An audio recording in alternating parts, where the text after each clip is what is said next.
Also, hello, darlings.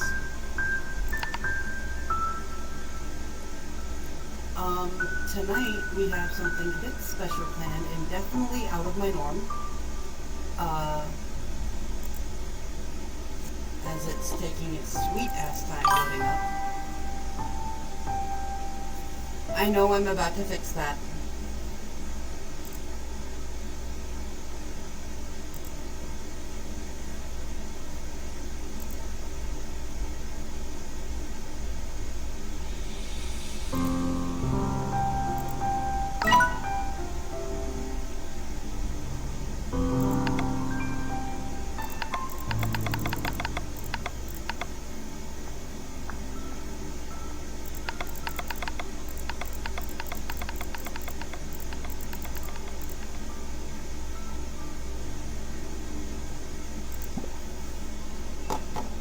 There we go.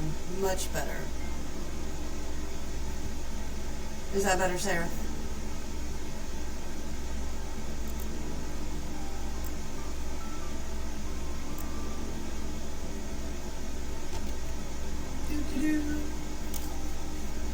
I am hoping that's better. Yeah, I know. I don't know how to fix it. I'm still... Trust me, there's a whole bunch of work in progress. I've got to figure it out. Give me a second.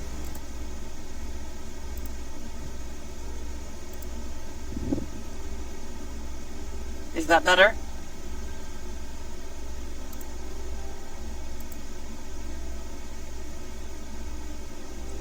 Do. Yay. So I'm just going to have to go in here and fix it every single time. That's great. So, for those new to my stream, hi. Name is Sin. Pleasure. For those who happen upon this, and yeah, typically I just kind of play whatever I feel like in the moment, and people join or they don't. Doesn't matter to me. I'm just here to have fun, and if people want to join and have fun with me, that's cool too. Tonight we are totally going off script, and I'm going to be talking to a few people, and we are going to be discussing a project that we have coming up, which is why I'm playing Slime Rancher 2, because it's easy to do and still be able to talk to everyone and not be so focused on the game. So, you know, I'm not dying as much as y'all love to watch me die. Sarah, yeah, I'm calling you out specifically for that one, sweetheart. But yeah, let me join call with them real quick, and we will get started. And yeah. And obviously, like, I talk to the chat, so anyone in chat, if you want to send messages, I will talk to you. I will answer whatever questions I can. I will make them answer whatever questions that I can. And yeah, it's all good. Let's do this. It's going to be okay. Is it though? It is. I have joining with me tonight the darling Professor Hooligan. Hello, how's it going?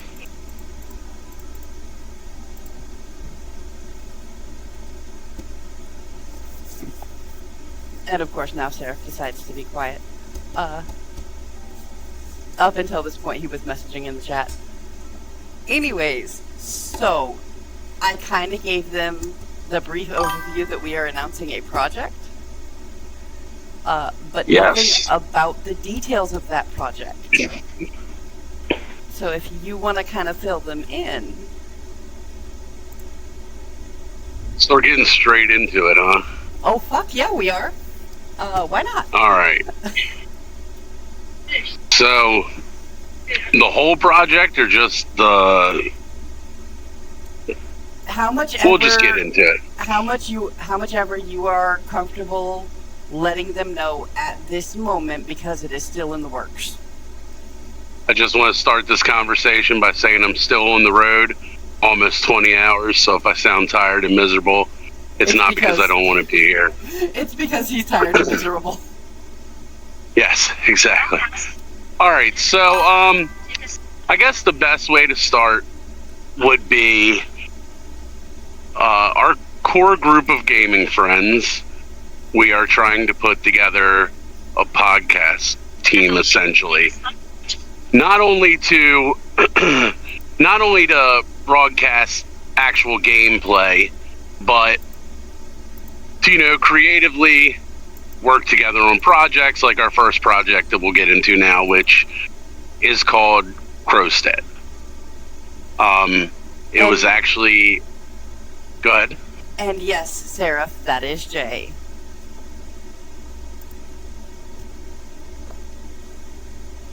Xavier knows. Hello. Oh. His response was, "Oh fuck, hi Jay," in all caps. I fucking love that. That's great. Hello. So Crowstead was created by Kelda. It was a campaign setting. It's a steampunk city, and Kelda and I have been playing TTRPGs now together for quite a few years. And as it happens, we randomly put our worlds together, and one time we're on a continent in my world, and then, hey, there's a continent from her world, and yeah, it just gets mixed up like that. So I guess I encroached in on the whole Crowstead thing, and together with a couple of our friends, like I said, the core group, we are deciding to build a supplement book. A full 5th edition 2024 rules layout. Obviously, there's going to be our own mechanics, our own twists and turns in it, but that is it. Crowstead it's like I said, it's a steampunk city with a late Edwardian, early Victorian feel to it. Is that red? Yes, sir. And We're we have live, a Red just to let you joining know. us. We are live on Twitch, so please don't get me banned. I will not do such a thing. We have now been joined by Red. He is another that is working with us on this project. I don't know if they can see me. They cannot. I just have it going through voice. 10-4. Yeah, If that so helps at all. Crowstead is, again, I'll reiterate because Red just joined. Crowstead is a steampunk city based in a world that resembles late Edwardian, early Victorian era feel. Stable houses, workhouses, shitty slums and poverty stricken everywhere, with big corporations and their automaton techs that are trying to pretty much take over. I guess it was inspired by, we're all fans like Critical Role and Dimension 20, and you don't really see too much of this period. I guess I'm a diehard Peaky Blinders fan. I guess that's why I'm on board with it. But we'd like to incorporate things like Mafia and backstreet razor gangs, like they call them in the show, into a fantasy world instead of just your typical, barbarians, fighters. No, it's going to be steam-powered robotics and a bunch of other crazy shit. We are also in the process of creating a couple of specific Crowstead classes, just to have a bit of fun with it. Correct. Would you like to tell everybody about yours first? You got this. No, please, go ahead. Take the floor for a minute. So one of the ones that we are currently working on, it does, I suck at this. We're making it so that it's all about tinkering. Yeah, you have if you go technically, you do have the Artificer and things like that. We're taking it to a next level where it will be very heavily Steam-based. So like all of its abilities will work within Steampunk itself. I think one of them that we did was the mech, the steam mech, I think we called it. I don't know. It's still in the process. Yeah, I think that was the place or name of it right now. And you can upgrade it through various things. I think cannons was one of the options. Steam vent. Steam venting. I believe we had it down that steam vent kind of takes over like a force damage, like it allows you to charge. Kind of replaces like a force movement. But it'll be, yeah, like she was saying, it's going to be very heavily focused on engineering and tinkering, giving the Artificer more of an, like I said again, Edwardian Victorian feel, steampunk. Kind of get rid of your basic like your armor, your what is it? The Artificer's the Battlesmith or the Steel Defender. I forget which one they had. The Alchemist. I don't play Artificers. That's Grady's specialty, not mine. Yeah. The other class that I just started working on that I showed Kelda is, and I'm super excited for this, is the Anarchist. Yes. I don't think there's enough explosives in D&D, and this one works around the whole class. It's a rogue archetype, and it is centered around the three subclasses are, again, I'm tired, I'm trying to remember here, it's the Rioter, the Chaos, there's some kind of Magi class, I cannot remember, but the two I remember off rip are the Agitator and Chaos. The Chaos is all about demolition. Heavy focus on smoke bombs, pipe bombs, Molotov cocktails, as to the Agitator is more of your charisma stats. The whole thing runs off of charisma, by the way, which I think is awesome for a rogue, instead of intelligence. But I currently have a little thing going called, oh my god, Black Flag the Arcanist or something. I'm trying to put together a PDF. But like I said, this is all in the very infancy stages of everything. We're getting the rest of the team going so we can put them in places. We still got to come up with a name for the project, a name for the group. You know, it's all, again, very infancy, but a lot of hard work and a lot of ideas are being put forth. And we are a team of 8, I believe it is. Yes, because I run DM and there's 7 of you. So yeah, there's 8 of us. And I feel like once we all have the time to sit down and really talk about things, I think progress will happen fast. And that's really all I want to... Yeah, go ahead, sorry. It's just getting to that point. Correct. Now that we have Red here, that's all I'd really like to give out about that project, because I don't want to give too much away. One thing I know Red is excited about, though, as far as the whole group making like a little company, like I said, like a Dimension 20 or a Critical Role. With our group, we're talking about podcasting, and I know, Red, that's something you've wanted to get into for a while. Yes, I have. I've always wanted to be part of a podcast because I like to voice my opinions, even if people don't like them. Exactly.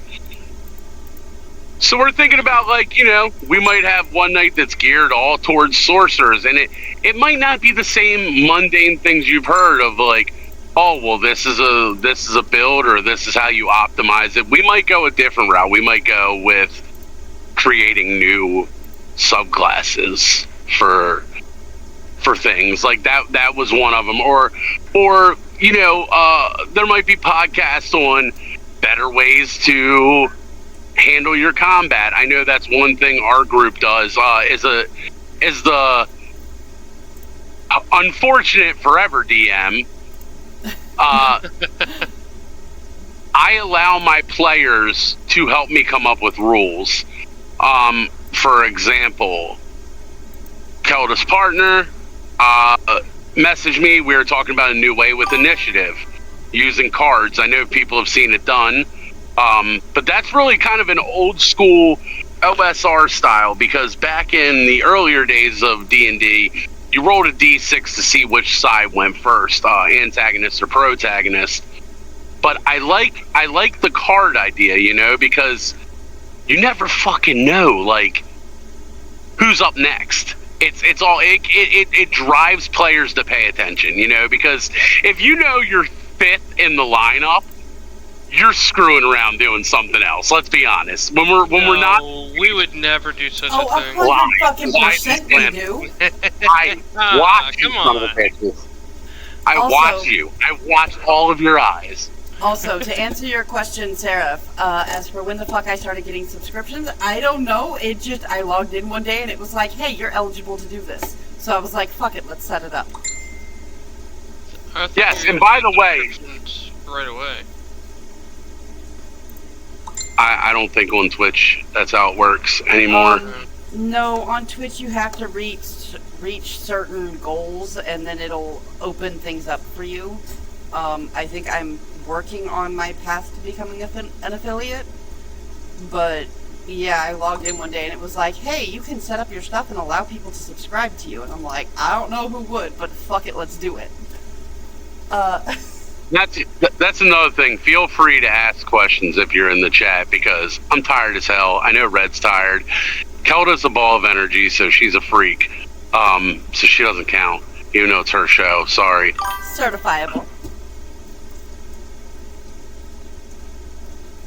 But That's fair. I don't know. You're good, Sarah. While Kelda thinks of all these questions, Red, what would you like to see from the podcast, or from the whole project itself as a big group? What would you like to see come out of it? I'd like to see pretty much all of us having fun, really, getting along. Just kind of like turn into a Critical Role kind of thing. Get heavily invested in characters and stuff, and you know. Well, Big aside from the gameplay, like, what I mean is, what would you like to see from like podcasts specifically? Like, what are some kind of topics you would hope that we all talk about? Oh, well, I'm still relatively in infancy of D&D, so like I don't know a lot of topics, but like I would like to like. I think it'd be a good like segment to have us go over, you know, classes and subclasses and like mechanics of stuff, just to help people pretty much like me that don't know. I know it might be boring for people who like you guys been playing for so long, but like that would be a goal for me. I've been role-playing since 1998, and I still watch videos of how to role-play better. So that's invalid. I'm a firm believer in stay fucking humble and learn something, because it's just facts. You can always, there's always ways to better your performance.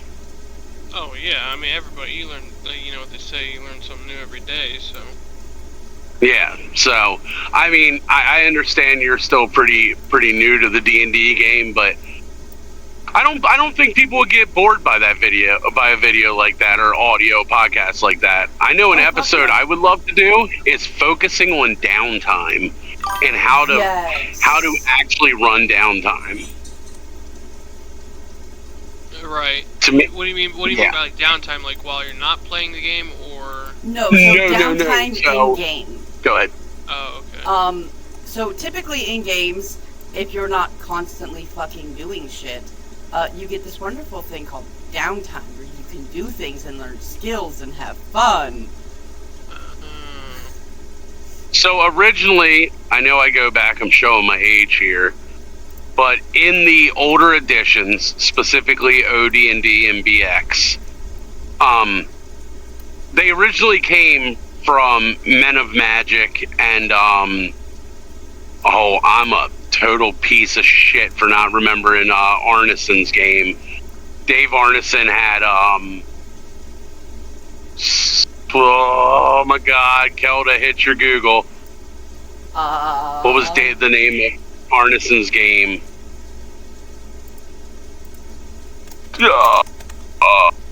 Blackmore. That's it, Blackmore. So Blackmore and Men of Magic came out around the same time. They were really the first fantasy TTRPGs, but they come from British war games, right? So like there wasn't downtime and stuff in there like that. And then Arneson and Gygax got together, and that's when OD&D was created, right? So by the time BX came around, which is Basic Expert, Tom Moldvay, Dave Cook,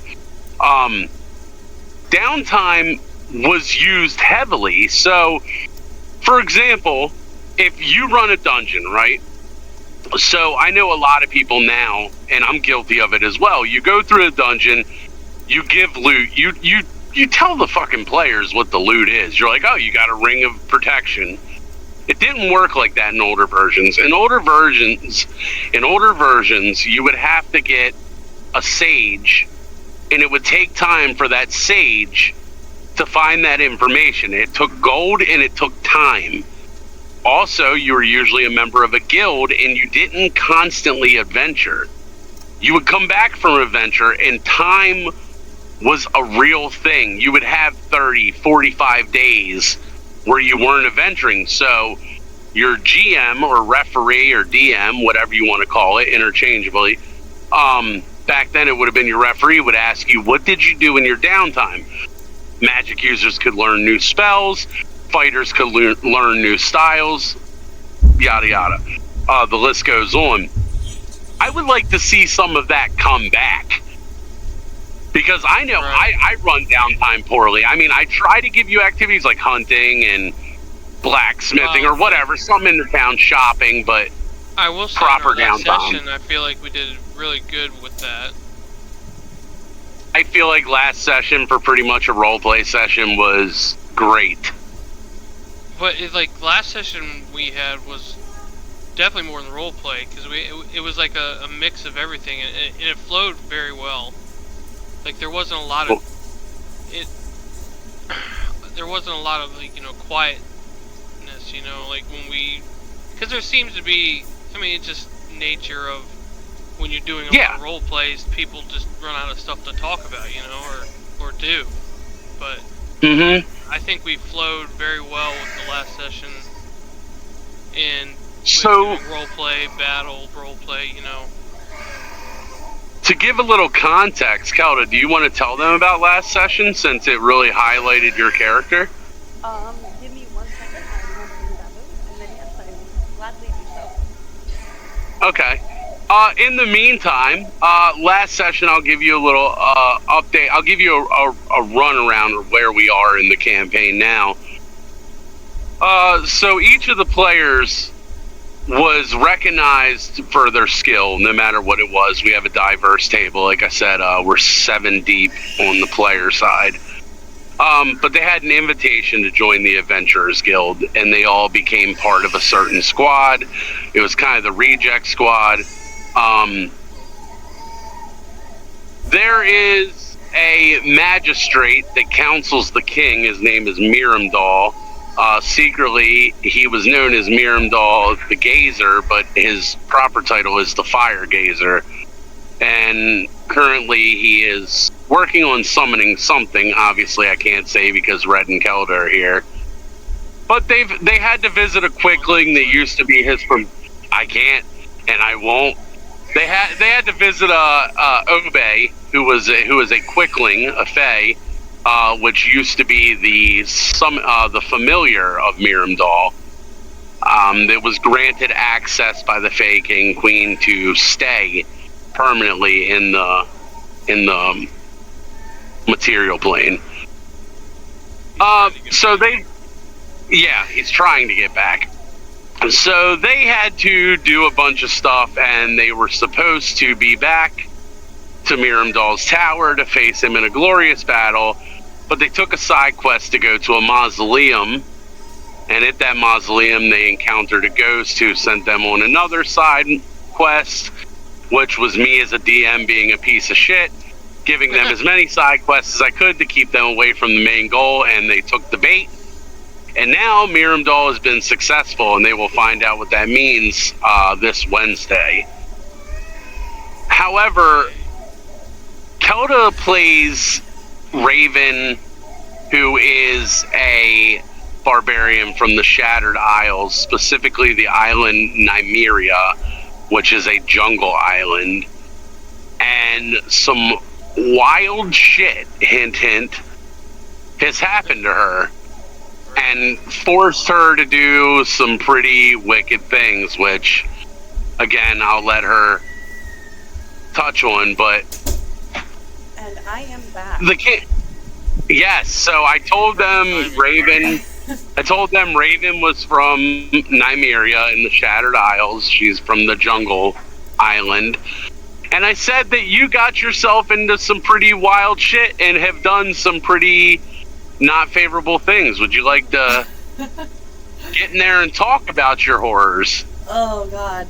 So, we were going to rescue some people from, well, we were going to investigate the collapse of a mine. There were rumored to be people there, but they had gotten disappeared, so like we didn't really know what was going on. And we decided while we were on the way there, we got into a fight with a werewolf. Yeah. And I got my character Raven got bit by the werewolf. And we left it alone. We didn't bother handling it like we probably should have. Well, we really didn't handle it. We didn't handle it at all. Right. But in our defense, there was like a lot of things going on. Yeah. Not that that's much of a defense, but the party had a lot of things going on. So we ignored it, and we left it alone, and we ended up rescuing these people, and we ended up going back to town, and it was a whole thing, and it was great, and we made a new friend. Oh yeah, the fire cult in the mines. That's how you found out about Miramdal being the fire gazer. Right, yeah. We found out, we faced off with a cult, and didn't die. That who collapsed the silver mines in order to summon some kind of Not so great. demonic being. Yeah. Sweet Um, foiled. Which, yeah, we foiled the part of him summoning it in the mines. We don't know what happened now. But, You awoke to a dream, I did. and that dream became a reality. What was my that, Elda? My character went to sleep. I woke up to a dream that she was having. It was a child screaming as I'm dragging it and tearing it. Well, you to didn't know you were shreds. dragging it, but it was just getting drug Yeah, it was in getting the drug. dream. Turns out that dream was not just a dream. In fact, I was the thing dragging the child and tearing it to shreds. Woke up on the because- forest floor covered in blood. Yep. So I panicked, and I did what any sane person would do, obviously. I ran, I washed off the evidence, and I walked back to town like nothing happened. Because to me, like, yeah, sure, nobody knows. They don't know it was me. It'll be fine. Nobody will notice. I was Didn't wrong. So I was so wrong.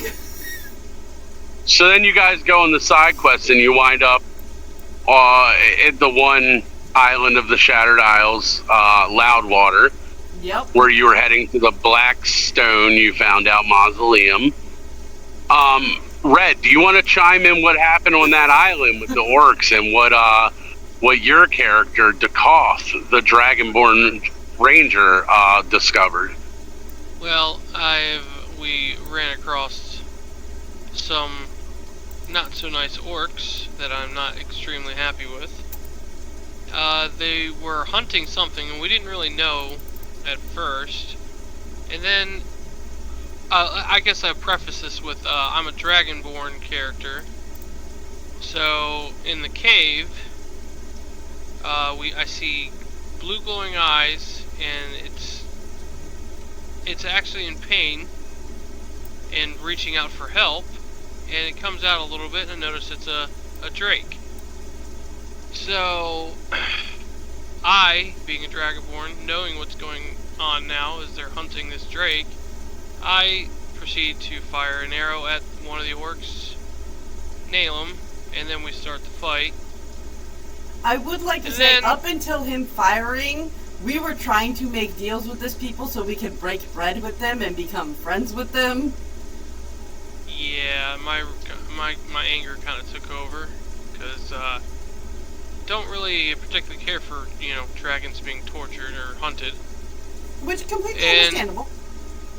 So we proceeded to fight, killed 2 of the 3, and then we kept one alive at my, strong dislike of doing that. That was my fault.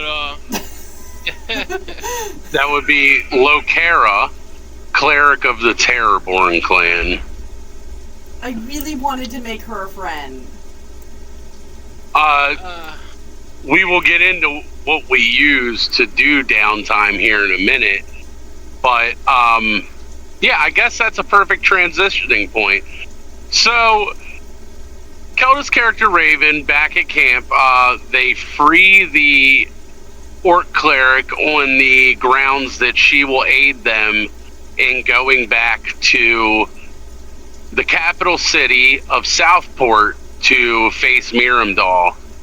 And with a very good round of perception checks, in between the canopy of the trees, then when they look up, they see the full blood moon, and Kelda's Raven Barbarian starts to transform into a hybrid version of her wolf form. And that's where I ended it. Because I'm a bastard and like that and like that. So, hey, here's the great segue. I gotta give a shout out and credit where credit's due. This concept, this add-on to our D&D groups was coined by my friend Super Frank, so I cannot take any credit for it. But most of us have a text-based roleplay background. By most of us, I mean Kelda and I. And Julian. So, yeah, and Julian. So the other 5 are relatively new to roleplay. We have a canon chat. So what happens is, at the end of every session, you are allowed to roleplay for 1 week, stuck in that setting. And whatever happens, happens. It has been a success. It has gotten 5 people who have never roleplayed in their life to not only roleplay, but love it and become successful at it.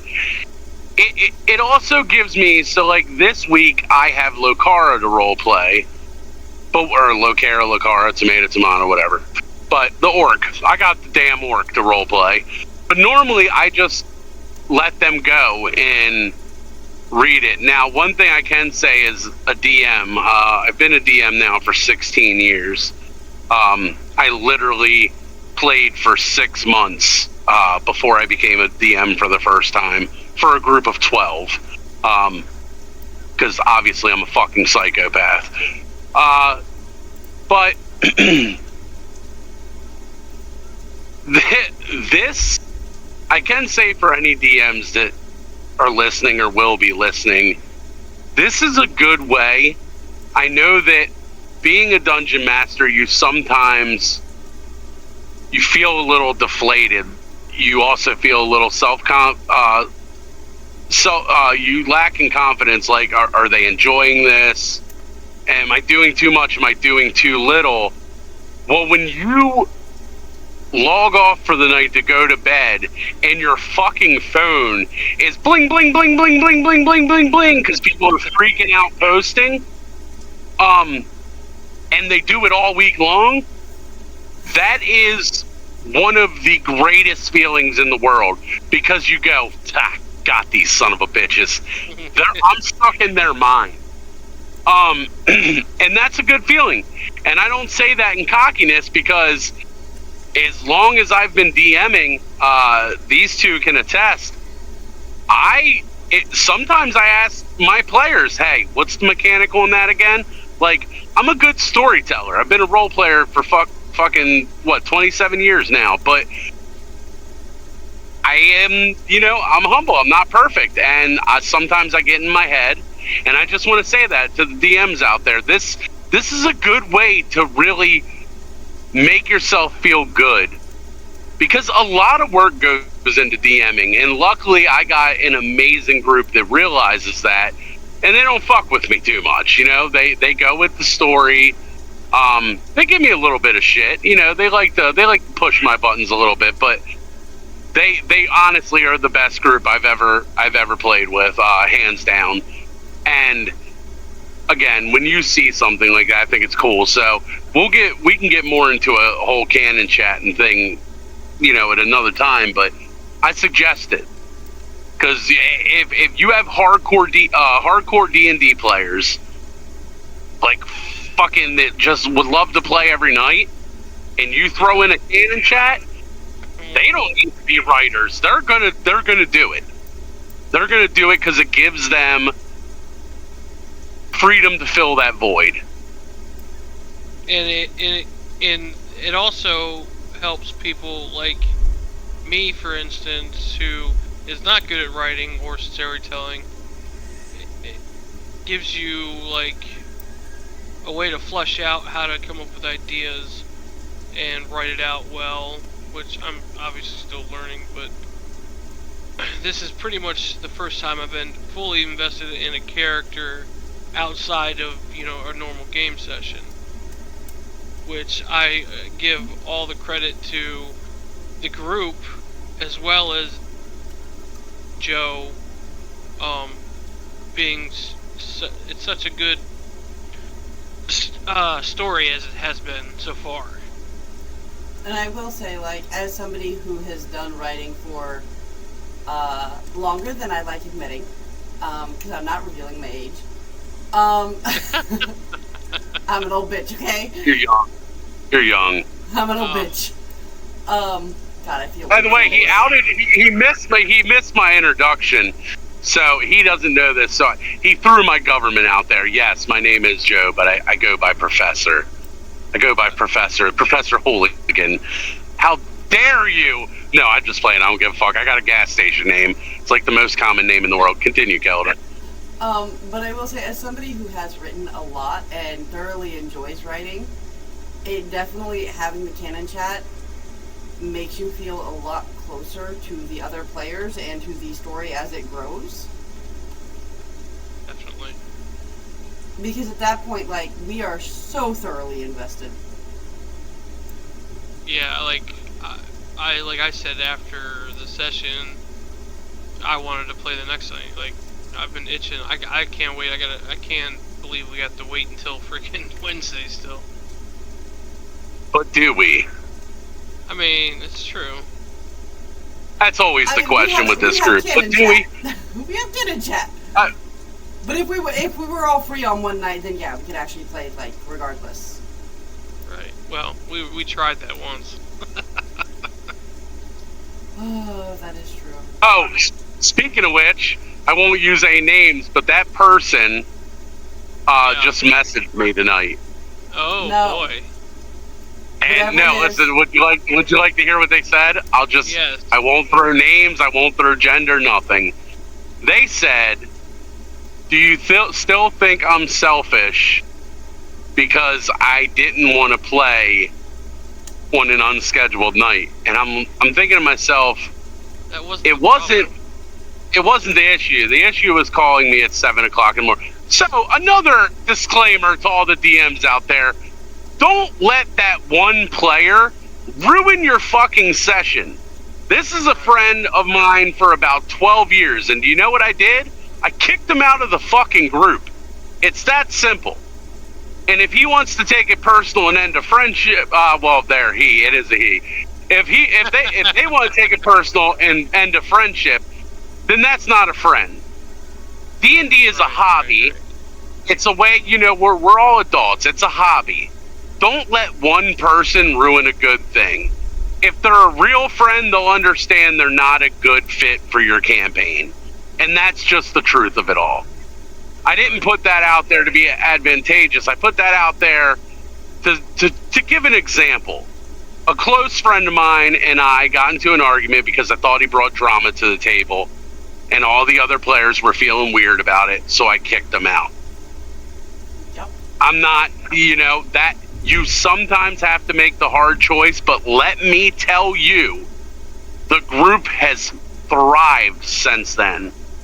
It was just, it was the right decision, and sometimes you gotta gauge your group. And this isn't the first time I've had to kick people out of a group. Sometimes people are inconsistent. Like, it can't be hard feelings. If you guys want to be a successful DM, you have to stick with the players that have the consistency, or your story will get shitted on, period.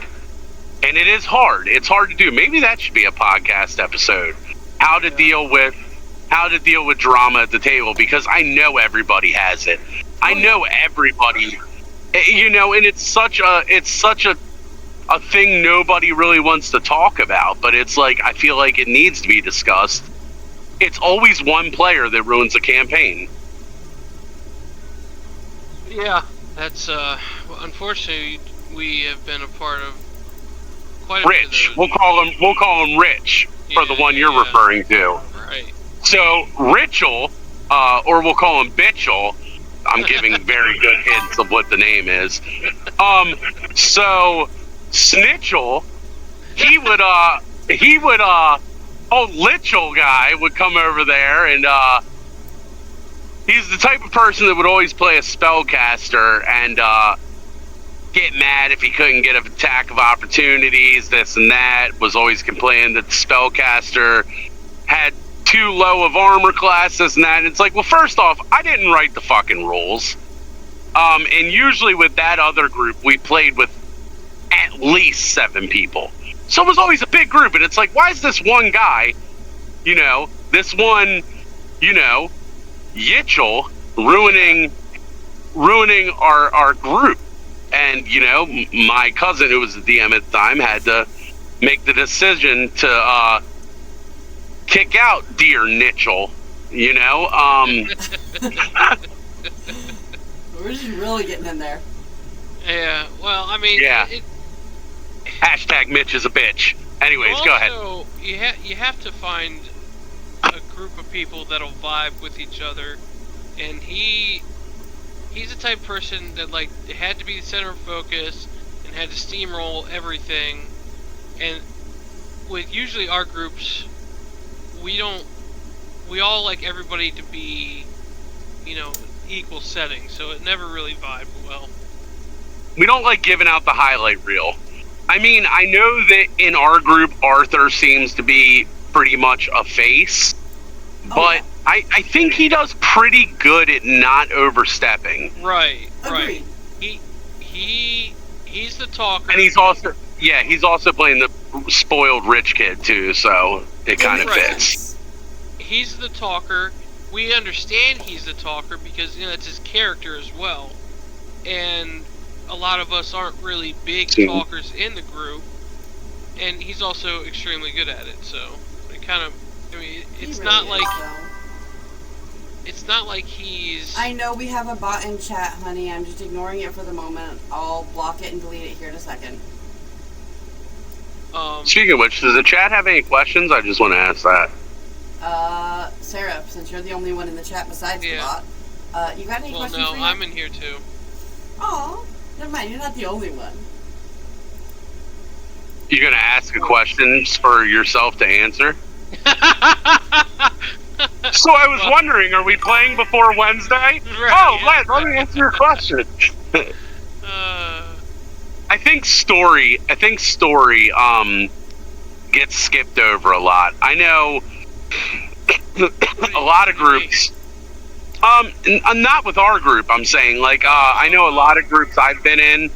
They've been super, super combat heavy, which I'm not against. I fucking love combat, but you know, I'm a romantic. You know what I'm saying? Like, I need the story. You gotta fucking warm me up a little bit. I mean, that's what drives. That's the whole point of D&D, anyways. Is story. It's story driven. Yeah. Yeah, you would think think. the combat, and I mean, me myself, I love the combat, but that if you're just doing that, it does get old, and you don't really get to have a big connection, even with your own character. In my experience with it. It's very limited, but You've been a part of quite a few campaigns, but they just haven't went the distance. Right, which it's funny that because of Nichels, you know. Right. Funny damn Nichels. No, because I was just going through some backpack I had, and I found all the characters that I've written up with our campaigns, because all my campaigns have been with you, and I was like, how many was it? It was like eight or nine. I was like, damn, I didn't know I even did that many. So story time. Red's first character was we were the weirdest dwarven brothers ever. Yep, I just found that one too. I was Oscar, you were Torin, and I was a rogue, you were a ranger, and Torin decided to go hunting because we were all hungry, and here we go. my man decided to shoot a bear with an arrow, and we're not talking a dire bear, we're talking a brown bear, which is a bitch bear in D&D, and got his ass kicked and died. Yeah, well, we were extremely low level. We're not saying that, like, he died. He died to a bear. Okay, first campaign. Just saying. With no help from the brother, back. You know. No, the brother was back at camp because he's a fucking rogue.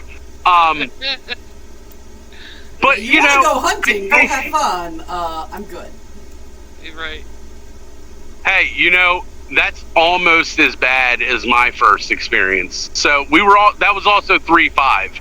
In 5e, you're practically a superhero. It's not impossible to die, but it is harder. My first playing D&D, my cousin Xander, it was his campaign, and I was playing Dmitry Olaf. He was a half-orc barbarian, because I don't know why I gave him a Russian name, but it sounded cool to me at the time. Don't fucking judge me. And literally, my first fucking turn, as soon as we started off, because I joined in the middle of a session, they were getting ready to go fight a bunch of lizard men, aka troglodytes. So these fucking lizard men were down at the bottom of a hill, and Dimitri charged in. It's my first fucking time ever playing. I can only move my full movement in. And the very next person to go after me was Jim Morrison, the Lizard King. I got fucking murked by the lead singer of the Doors. Pretty as he hucked the fucking spear at me through my fucking eye. I died the first 7 minutes of my D&D career. I was like, fuck this game.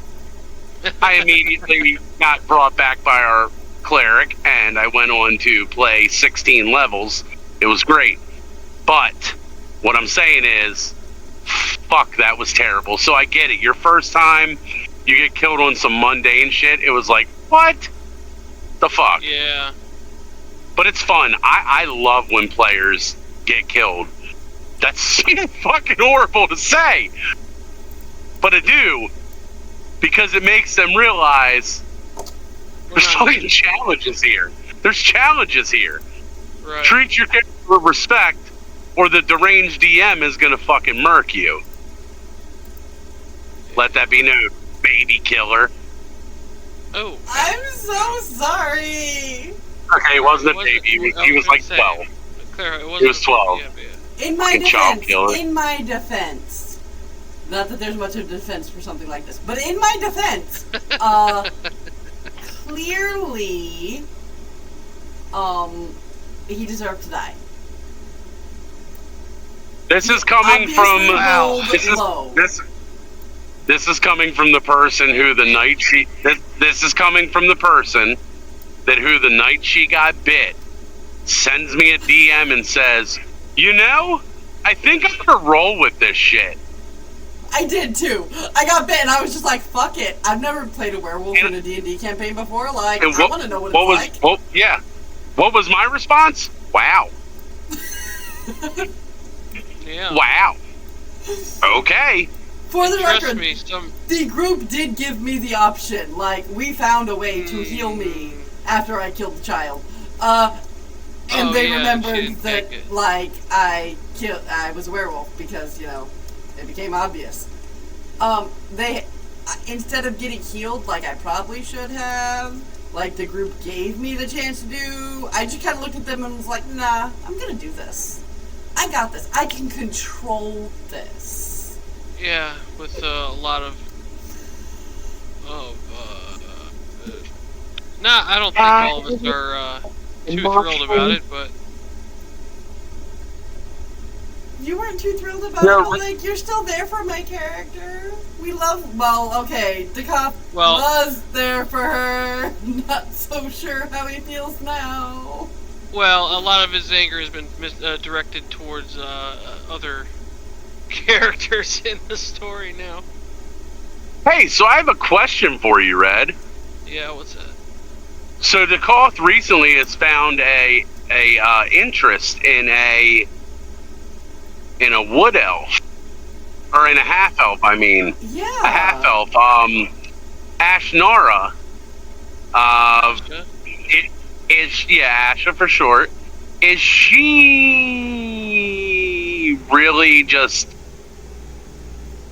dust in the wind now that Lysu the Drake is around? No, Okay. we just haven't gotten back to town yet. I'm just saying, I never seen you cuddle her like you cuddled Lysu. Well, Lysu's a child. So, That was great. That picture was great. Yeah, I know that. He has a picture of a dragonborn. Yeah, he did. Yeah, he did. He used some Chat GPT for some help.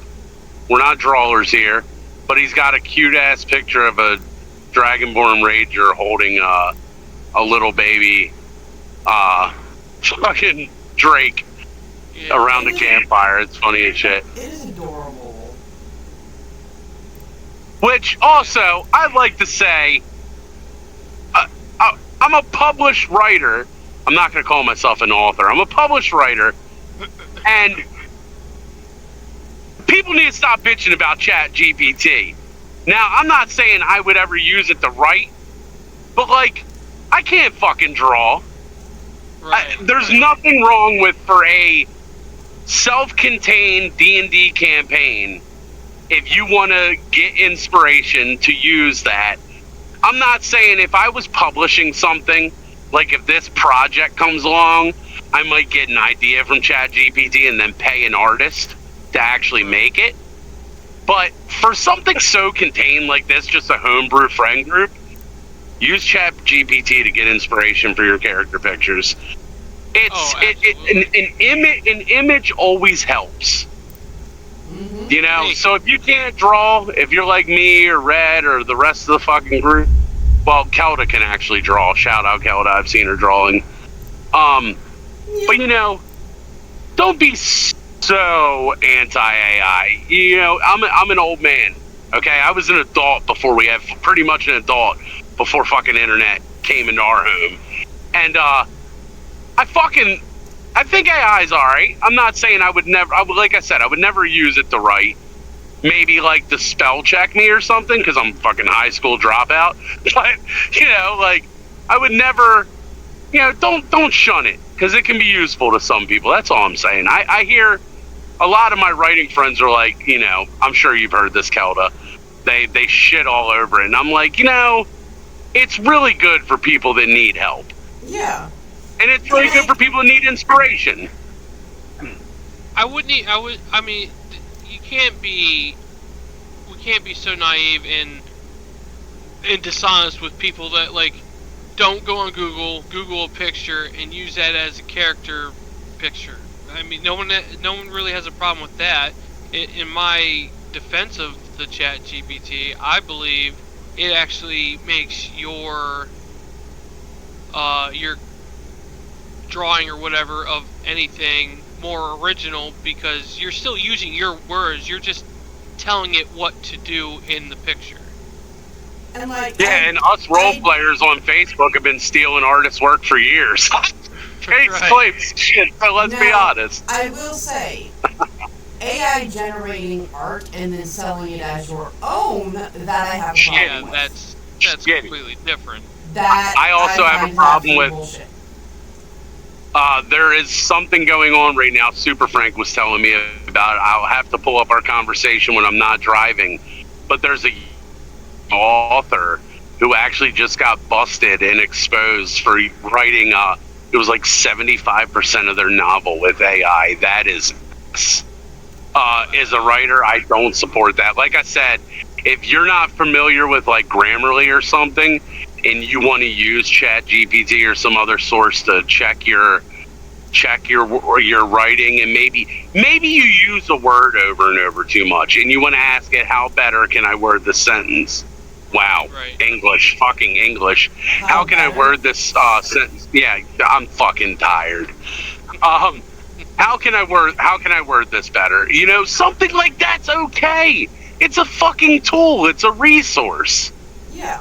It's just, you know, I Think just of it feel as like an editor. exactly, or a friend that is smarter than you. You know? Well, that too. Like, I don't understand everybody's like, oh, AI is, fake and everything like that. You didn't really write it, but I'm like, every single person that's usually put a book out, unless they do their own editing, has an editor, and they give you ideas and how to change things up as well. So it's the same thing. It's just a computer doing it instead of a person. Mm-hmm. And to be honest with you, even if I had to edit my words or like proofread my shit, if I'm going, because like I'm working on a novel right now, shout out Midnight Cigarette, self plug. Oh, God damn it. Even though I may use like a ChatGPT to proofread, I guarantee you I pay an editor before it goes to publishing, because that's kind of like an unspoken rule to writers. Well, Yeah. I think But that doesn't mean- publishing yeah. people are going to make you do that anyways. Well, I don't know if I'm going to self-publish yet on Amazon, but I'm still paying. I have so I work with. Can I drop a plug in here to not myself to somebody else? Go for it. So on Book Talk, I got a friend, Day Graves. Shout out. She's an awesome writer. She's actually the one that told me you're writing a fucking novel. Old roleplay partner of mine. You know, she has got me in a network of people now, and I was actually like talking to this person that's going to be editing my book, and I was like, you know, I do sometimes use ChatGPT to proofread, but if you put all my text in a detector, it'll come up 0%, because it's just I'm getting proofreading advice from it. And she was like, no, I think that's great, because I don't fucking have Grammarly, and the last time I tried to use it, I was like, eh. So I'm not gonna lie, I'm not very tech savvy. So something like that. And I think what it stems from, and I'm gonna get a little off topic here, because Red and I were talking the other day, and I think you'll find this interesting, Kelda. All three of us here have children. Yep. Now, when we were younger, we're all from the generation, at least. I know I'm a couple years older than Red. I'm a good bit older than you. But we're all from that era of play outside and don't come the fuck back in until it's dark. I don't want to see your face. Right. And Okay, listen. Red and I were talking about like how our kids love to play video games, and like how that shit would have never happened in our day, but how we're okay with it because we realize the world is different. That's what I wish people our age would feel about AI. Like, hey man, this next generation that's coming up right now, these later Gen Zs and these earlier Gen Alphas, they're young. You know, let them experiment with the tools they have. You know, don't shun them for the resources they have. I think a lot of the problems with people and what they have with it it's a little bit of jealousy. I think is what it is. We had it, quote unquote, harder. Well, they had it harder because we had to write. They wish they had certain things that we had, and even like our kids have it a lot better than what we did with certain things. Yeah, but like that's how it should be, in my opinion. Right. Yes, it should be constant progression. But then when it gets to the progression part, you got older people that are like, they don't like change either, so it's kind of damned if you do, damned if you don't situation. Because the other thing is, you're always going to have someone that's pissed off about something. You're never going to make everybody happy. Mm-hmm. Well, I can remember my father bitching that we were allowed to have calculators at school and use them during school. Oh my and God. It's like the old nomenclature. You're not going to have a calculator at the palm of your hand everywhere you go. And look, we have cell phones that have calculators on them. Yeah, and now the kids are allowed to have cell phones in school, and it's like, I get it. I can remember having to write 5-page book reports, you know, by hand. But why would you not want? The world still isn't handwriting, you know what I mean? You're not going to find a handwriting job that's going to pay you as a typist. The astronomically different. So why wouldn't you want your kid to grow up in a world with those advancements? And that's where I fit AI. And you know, I like to think I'm a pretty cool and hip dad. You know, I have I'm stern when it comes to education, but how they succeed is, you know, I give them their freedom with that. And I think, you know, as long as they're not cheating the system, like if I ever seen my... We lost? Yeah, we lost him.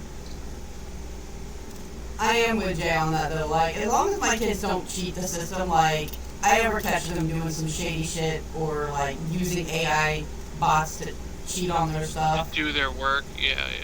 Like, at that point, I'm gonna have a conversation. But, like, you want to use it to, like, generate pictures or whatever? Or even just an idea. Yeah. Or just, like, go back and forth with it about ideas. Because, like, there are times where you can feed it a passage, and it'll be like, yeah, I can help you fix that up. Or, oh, hey, so I had this idea, so toss it back and forth with me to see how it would play out. And, like, you feed it the information, and it responds. Like, that, I don't ever see an issue with, personally. And see, well, that's like, I was doing something on it last night or something. It asks you questions, and you still have to come up with the answer in your head. So, essentially, it's doing some of the work, but it's also, it's like you have someone helping you, like a teacher, and in my opinion, but yeah, you know, people, like I said, there's just a lot of people that like to hate on everything, so. Oh yeah. And jealousy of all, they didn't have that, so nobody else should have it, kind of thing. But either way, I hope he didn't die. No, I don't think he did. I think he got a phone call. Oh. Because he's definitely been muted. So I'm pretty sure he got a phone call. But, off topic now, but since we're kind of waiting on him, what's this Slime Rancher 2 thing? So Slime Rancher 2 is, it is a game where your entire purpose is to go through and you collect slimes and you mix them together and you gather their plorts, which is poop. Oh, nice. And you sell it. Oh, interesting. And your whole goal is to, oh wait, hold on. I have new ports unlocked. Your whole goal is to unlock all of the areas, and like there's a quest line for it and stuff, as you can see. I don't follow the quest line. I just kind of do my own thing. It's fine. Are you playing it right now? Because I only see the main menu. Still. You may have to reload it. But yes, I am playing it. Oh, there it goes. That was super weird. Oh, now I got echo. How do I turn that off? Mute my stream.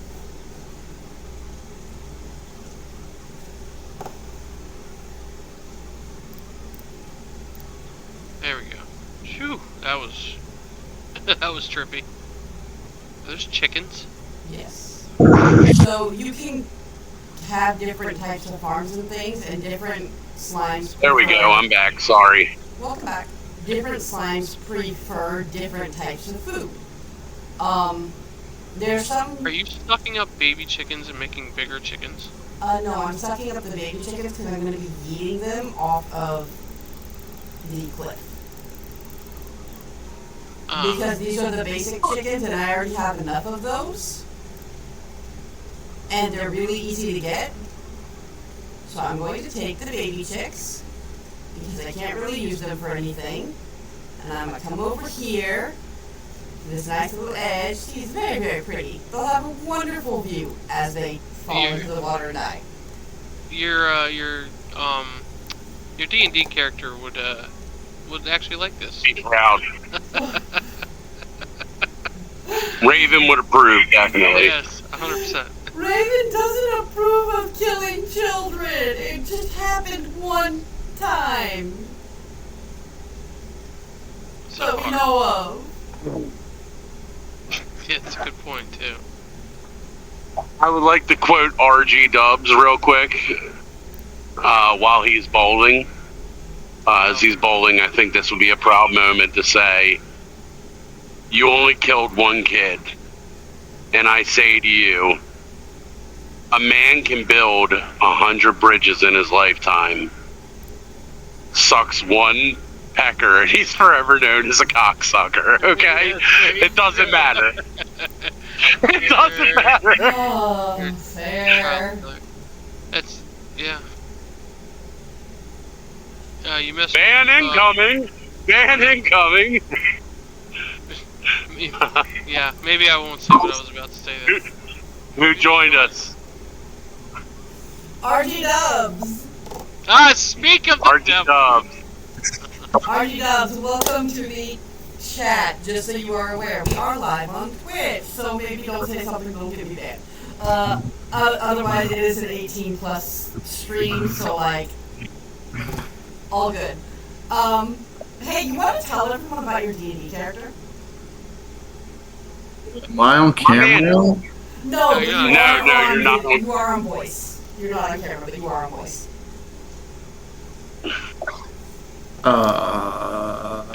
So tell us about your D&D character. He's a human.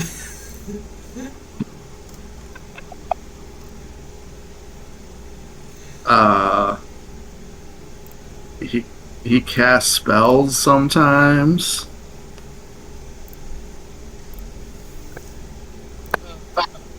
Okay, what else does he do? Oh, shit! Druid, right?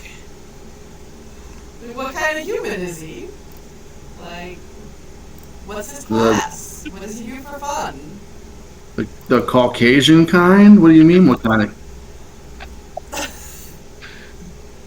What's your subclass now? Because we got subclass. My man just got here and y'all drilling him unexpectedly. Yeah, I don't got these fucking answers for you. I was bowling. I was bowling. It was a good time. Fucking terrible. Oh, Why is that? why?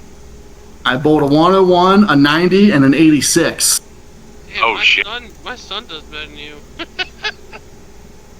Oh, My son last week bowled a 160, a 120, and a 111. I averaged 130. Tonight was just not my night. We all have those. Long week. You're just fiending for some more D&D. That's the problem. Your mind is elsewhere. I did just quote you. It's kind of crazy that you came in here as soon as the quote finished. Kelda said, well, Raven only killed one child. And I said, to quote RG Dubs, a man can build 100 bridges in his life, sucks one dick, and he's forever known as a cocksucker. Words. Oh, shit. Oh, man. So I'm still currently an hour away from home. That's still crazy. 19 hours in total it'll be.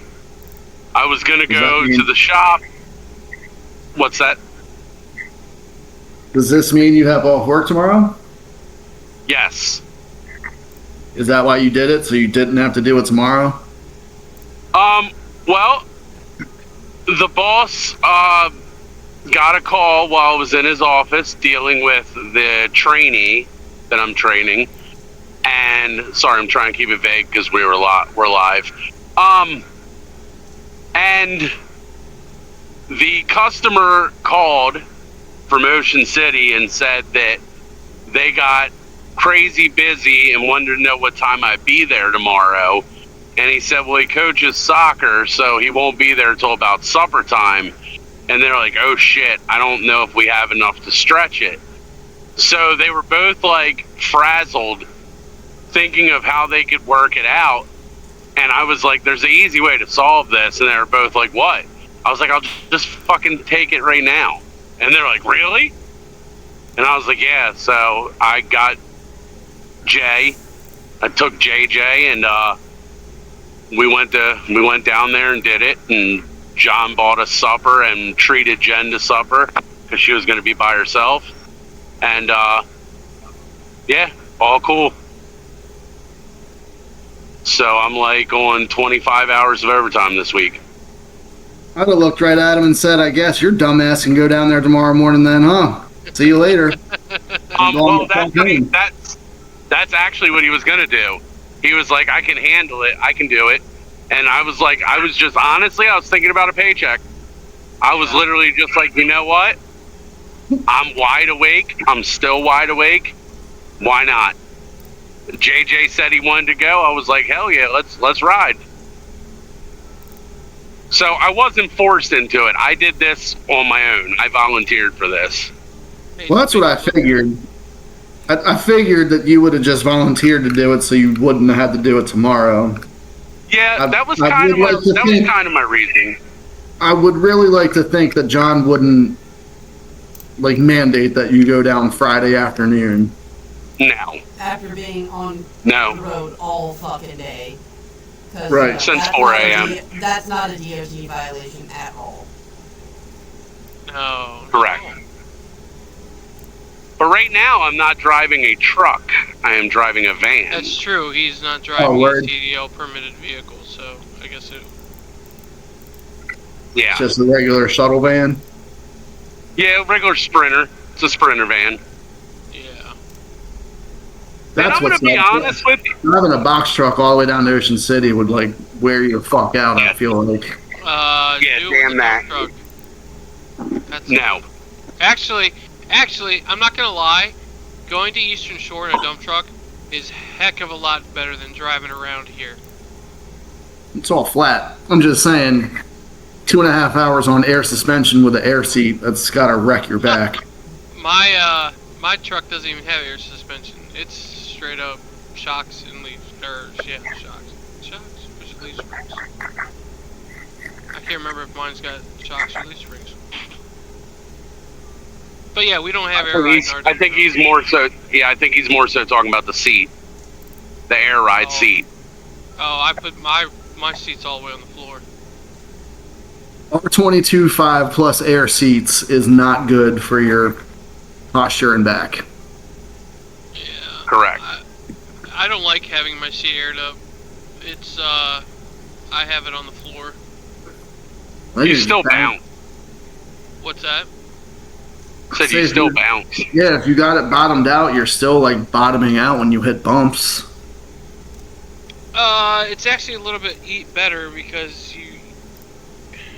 It's hard to explain. You're right. No, you're right. You're right. I definitely ride on the ground. Because if you have it aired up, you have that rebound, and then you hit the floor, and that's more of a jolt than just taking the bump along with the truck. For us heavier set guys, we Right. smack that fucker. In my experience, but I mean, there's a lot of guys that rather that have it, aired up. Now I do air up the lumbar. No, I can't do that. I hate having something poking in my back. Dude, I never did it. I never did it until about 6 months ago, and I'm telling you right now, get over it. It is much better to have that pressure keeping your back straight like that. So it forces your posture up, so you can't slouch. It is so That's much what better. the lumbar is to keep your back propped up so you don't slouch. Right. But no, it's been a good trip. Traffic's been great.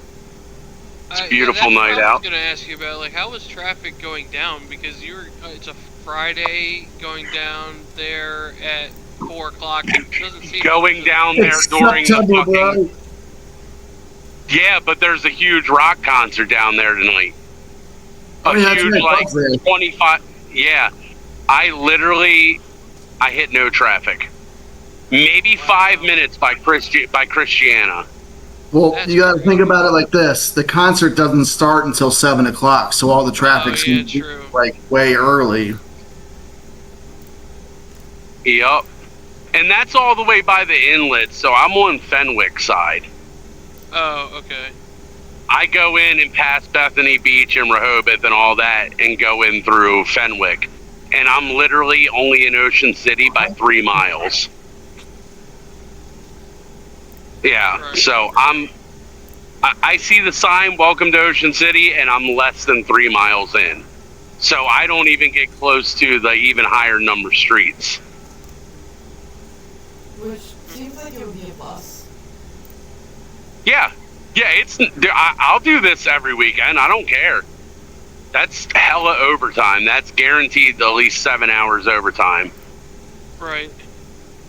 It really doesn't bother me. I'd be just sitting home doing what we're doing right now. So, Well, what's the deal with losing that contract? okay. What's the fallout of that?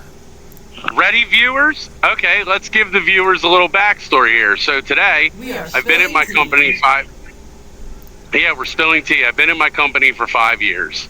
We deliver medical linen and pick up medical waste. So the John Hopkins, which I'm sure everybody knows, is a prestigious hospital company. We have 6 stops for them that I deliver all of them. It's like 75% of my route. I go today to make a delivery, and the one administrator comes up to me and tells me that she's going to miss me, and it was very good getting to know me. And I'm like, what are you talking about? And she's like, well, Tuesday's your last day. And I'm like, what? And she says, yeah, we're all moving to another company. And she told me the name of the company. I won't put it out there, but I was like, really? And she was like, yeah. And this is happening when? All next week. So, of course, my immediate thought is we just started picking up Ocean City jobs. Is my boss trying to make a run for it? Is there a shift I don't know about? I'm senior driver. Why wouldn't I be informed? So, excuse me, I didn't mean to hawk in y'all's ear. So, in the midst of getting ready to have a nuclear fucking event in my boss's office, I decide to send him a text message and say, hey, got some shocking news from KNSC. And he called me and he said, that's what I was saying the driver meeting was about earlier. Because he sent us a text earlier, said, I need to see all you drivers today. Apparently this shit just got sprung on him a week ago, and he's been spending all week trying to eradicate it, and he only found out at 8 o'clock last night that it was a definite because they kept stringing him back and forth. He told me that he said, as reliable as I've been, he considers me family. He would never put my job in jeopardy, and I have job security, and there is absolutely nothing to worry about. And then, you know, senior driver, they would definitely get rid of other drivers before you. yes, and my trainee was supposed to get fired today. John asked me if he thought I could fix him because he's been bouncing between all of us instead of just being with me, and I said yes. So I said, give me 1 week, and at the end so by next Friday, if he's not up to par, I'll tell you and you can let him go. And he pulled him in his office, me and him, and had that conversation and let me be a part of that. So that was a good feeling. He even let me talk some sense into him. He was like, you want to take over? And, you know, I got to pretty much, like, tell him, like, you're going to be fired next Friday if you don't start getting your ass to work on time. He made me... I had to wait at the 152 bus ride, the parking ride, for an hour and a half for him to get there. Goodness. I was pissed. And I had to go I had West Baltimore, and I had to go all the way to fucking Brandywine in Charles County. Ooh, yep. What is he doing driving from the west side up to Harford County every day? 2 of our drivers do. That's how it is, Ryan.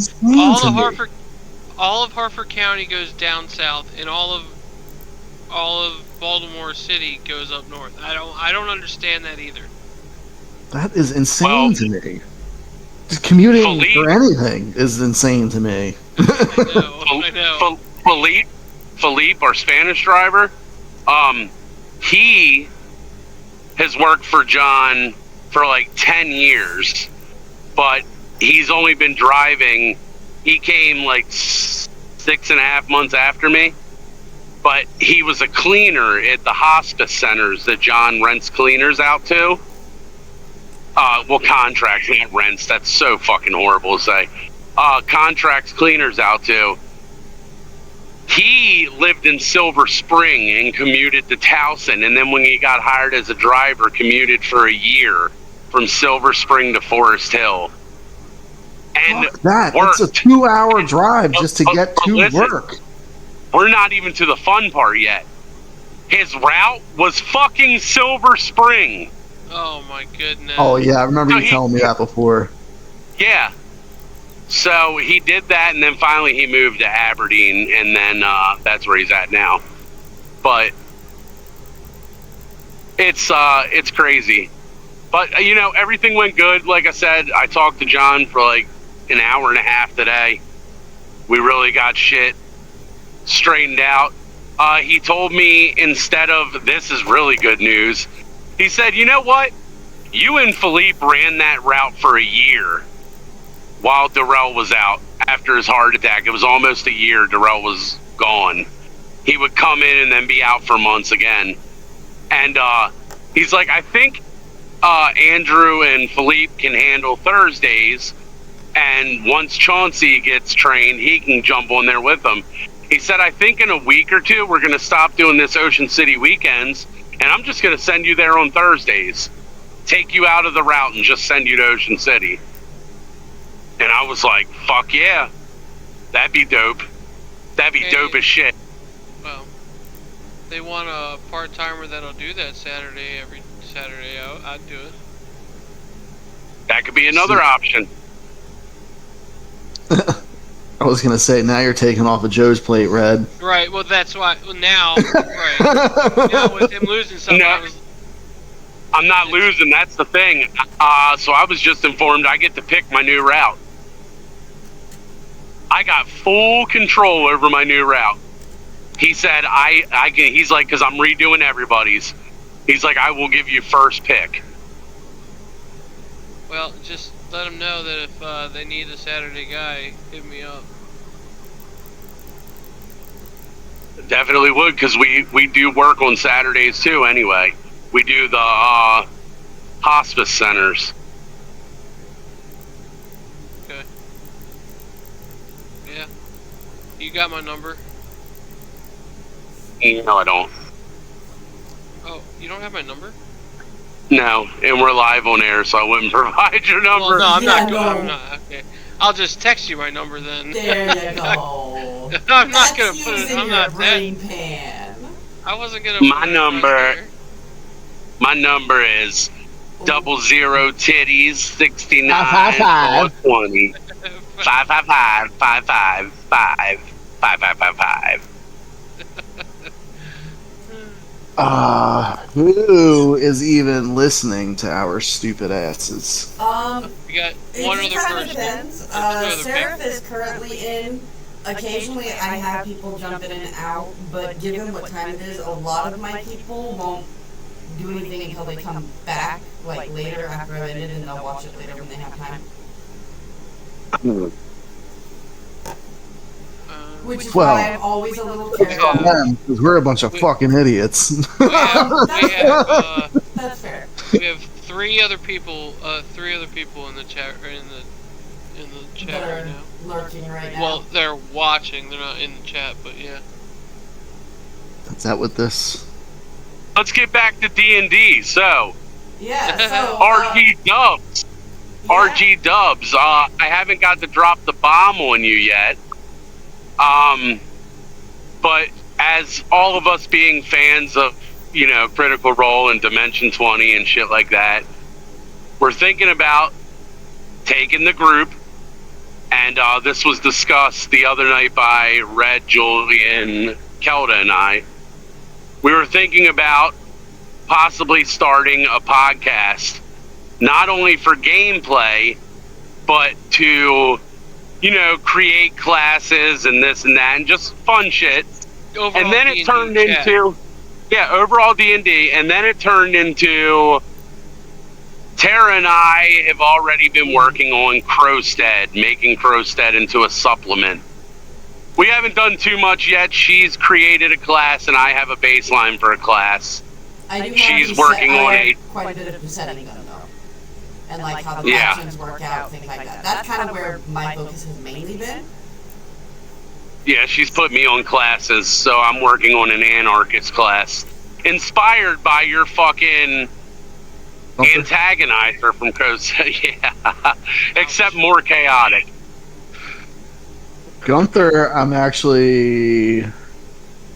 he started out as a revolutionist and turned into a CEO owner. Yeah, Company it's owner, crazy. company CEO. So yeah, I know that you're usually down to do podcasts and stuff, so I'm not even going to ask you because you're like my numero uno for the core group. No offense to anybody. I've just been playing with Ryan longer than anybody. Hey, none of And I've known him longer than anybody. And That's super. It's super rude, Joe. Super rude. oh my gosh. What about the- I'm You know what? so, What I'm about so what about the offended. brothers in Chunkified Shit. Crap, the dog's outside.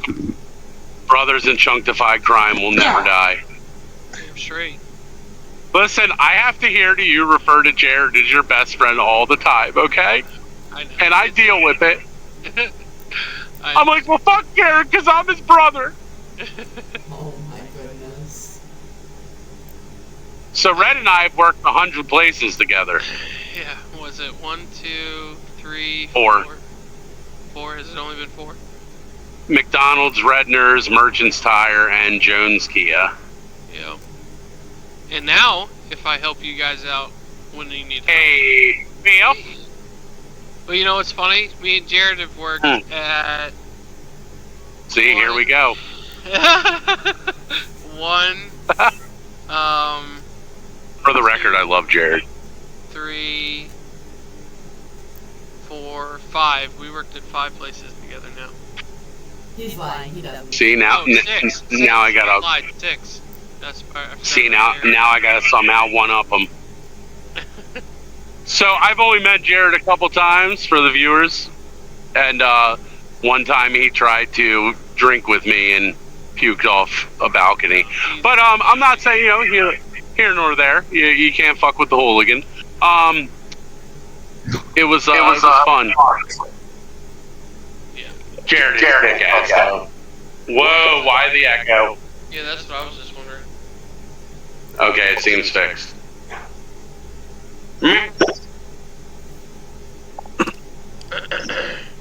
So what are you growing there, Kelda? So these are rock slimes. They hurt when they hit you. I'm growing Q-berries here. I'm growing various chickens here, and I keep finding the normal chickens as babies, so I keep throwing them in the incinerator. I'm growing water lettuce here. Interesting. So what's I the have difference between phosphor regular cotton chicken? largos, and then I have my angler tabby largos. They are a mix of tabby and angler slimes. These are a mix of phosphor slimes and cotton slimes, which are buddy slimes. Hey, I have a slime question. Oh god. How come in D&D we don't use slimes and gelatinous cubes anymore? I'm just saying, fucking original D&D monster, the gelatinous cube. I 100% would be down for both Do you know using you and know what their fighting purpose in a dungeon is, right? to clean up the dungeon? Clean up the fucking dungeon. I don't think I've ever Oh, come how- into contact with one. I have Oh, okay. fought a few of them. They suck, for the That- record. Thank you, Jacob. Hey, so yeah, good job, Red. Now that I'm gonna drop one. How do you guys like the for like when you're hunting or when you're looting? How do you guys like that scavenger table I've been using with the loot and how you can harvest bones and shit? I'm loving it Oh, personally. I love it. Have you guys been liking it? I like how the fact that you use dice roll to figure out what that all is, really, too. Yeah, so I found this website. I'll have to put in the didgeridoo. Hi, you little YouTube humor. No, I found this website by accident one time. I got inspired by that anime, Delicious in Dungeon. Yes. Never seen it. I have, it's so, amazing let me and it's give you- all for eating monster parts. Yes. So it's literally a group. One of their friends, the one sister is presumed dead or taken or gone or whatever, and they want to go back in the dungeon, but they're depleted from their rations, and they meet a dwarf who lives in the second floor of the dungeon, who gardens on the back of a fucking earth golem.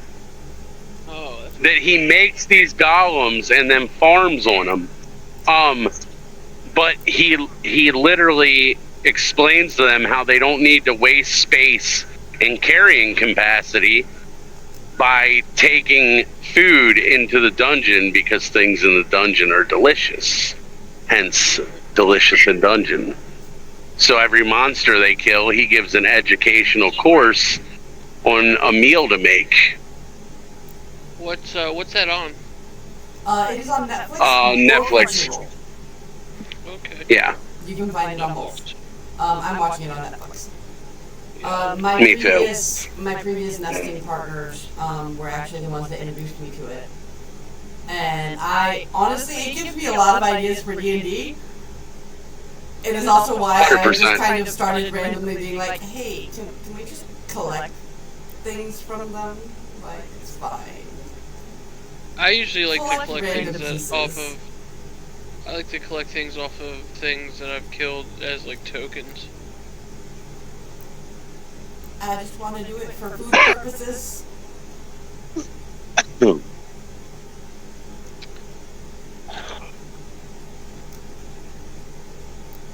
45 minutes.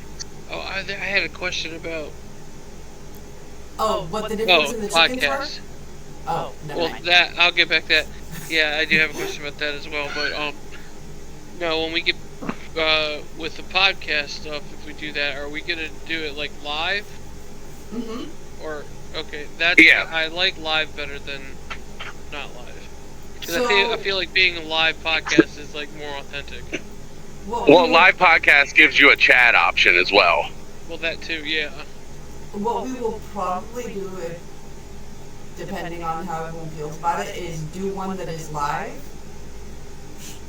save that recording, and if y'all are up for it, we can edit it and then post it on Post like it. Spotify or something. Social medias. Or Post it on all social medias. All social media. But it is going to require. Sorry, go ahead.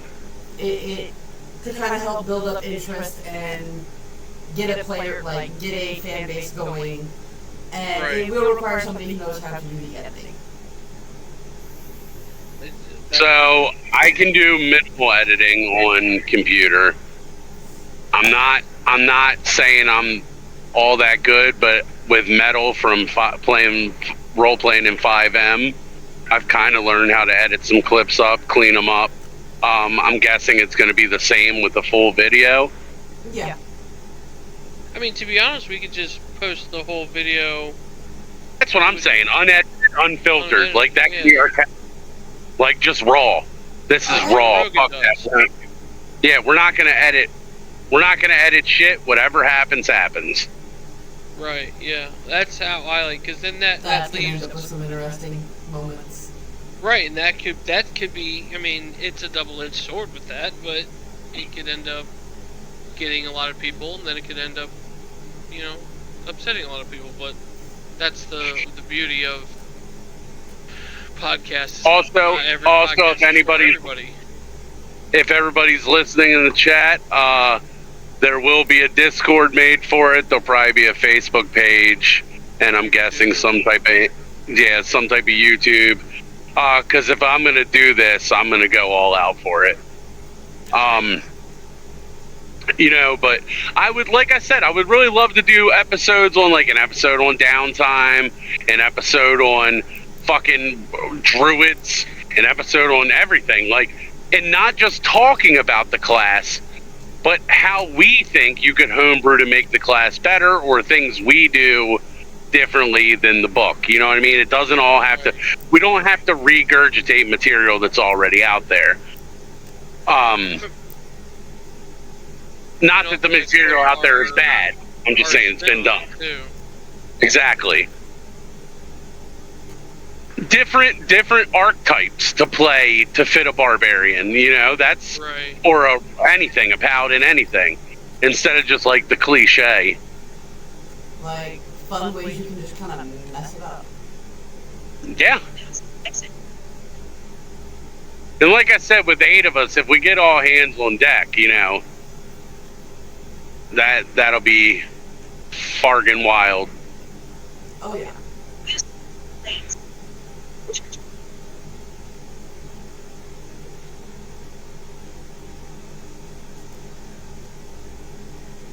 Oh, well, that turn does not require 70 miles per hour.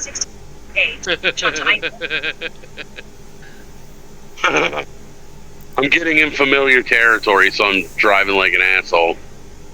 Where you at right now? Aw, don't do that. I am jumping on 9 nickel from Christiana, Oh, okay. 41 minutes out. But I'm probably going to wake up the youngster and stop somewhere for a drink. Yeah.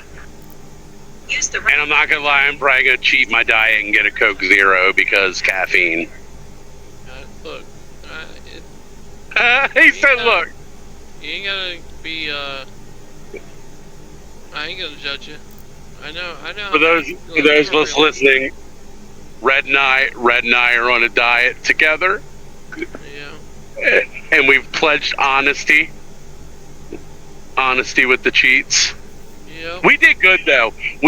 So you cheated yesterday, I cheated today. Not fucking bad. Not bad for 2 partners in Chunktified Crime eating 2 meals a day, no carbs, no sugar. Fucking amazing. Right. And I'm just upset with myself because I used to be a lot better. Like, I used to be super strict and I was really good at it. I just, for some reason, cannot get back into what it was before. Well, a lot of people say that it is good to have a cheat day because it makes you feel like you've earned something. Yeah. And it's not like we're fucking. It's not like yesterday you were shoving ice cream down your gullet. You know what I mean? It was a minor cheat. You know. Right. So Not bad. no. Dude, we both work fucking 12-hour days and shit. Like, Right. fuck that. And you've been on the road for almost 20 hours, so like, I think at that point, a cheat day is definitely justifiable. Yeah. Bro, my eyes ain't even blurry yet. I don't get it. I'm chilling. I feel like I could drive another couple hours. I wouldn't want to, but I'm saying, like, I feel like I could. Can you get the hell out of the way? It was a rough day. Thank for you. me. Like I just wanted to get home today. Yeah. So yeah, back to D&D again. Another thing, I made another table up, but it's not like an encounter table. I just kind of I broke things down in terrain, forests, jungle, everything, and I'm introducing monsters that I've never used before. That's one thing I'm trying to do in this campaign that we're playing. So I got some pretty interesting, I'm not going to say cool because I don't know, but some pretty interesting shit. I did have this one thing, I'm not going to tell you what it is, but they kind of work in a pack, and I actually play tested it. I rolled up I rolled up 2 characters, and I rolled up a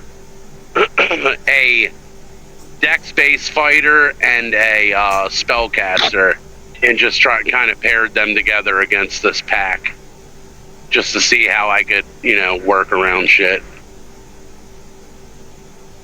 Got me over here wanting to claim all the animals and play Pokemon with them. So, there was one point in time. Go ahead. Tara, if you were a Pokemon, what would it be? Oh god, I'm a Ditto.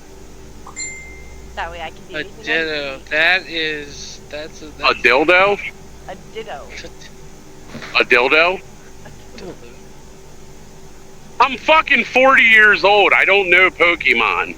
Neither It do was I. literally... I just know Yeah. the kids love it, so I ask provocative questions. Okay. I just know the fat one. I know that I'd be a Snorlax because he's fat, Fair. and I like it. No, a Ditto is a Pokemon. It's basically like a little purple blob slime monster. Please don't. For any who are Pokemon fans, don't kill me for saying that. But basically, what it Somebody's does in there like, well, actually, it is a, right. Yeah. the whole point of Ditto is it can shift its form to look like whatever Pokemon it is against, Except for its face. except for its face. Its Your face is face. a little fucked up. But Yep. So he goes Kakashi. He goes Kakashi on him. He's a copy Pokemon. Yes. Oh, y'all like that Nataro drop? I've never watched What? Naruto and don't really you even mean plan on. Naruto? Naruto. Yeah, what? That fucking Nartar, okay? I was listening to the way to Ocean City while Jay was watching episodes, and they said, Kakashi, the copy ninja. I can't get with the Naruto or whatever, however you say it. Naruto. Naruto. Naruto. Yeah, Naruto. I'm not even an Naruto. anime guy, and I know. I thought you were an anime Got guy. it. No. Bear's the anime guy. You gotta hit I it from like the anime. guttural. I'm a big Naruto. anime person. I just haven't seen a lot of them. Samurai Champloo, Cowboy Bebop, Trigun, old school.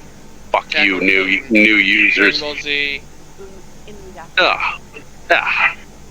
Inuyasha, fuck off. Inuyasha. Fucking Toonami loving son of a bitch.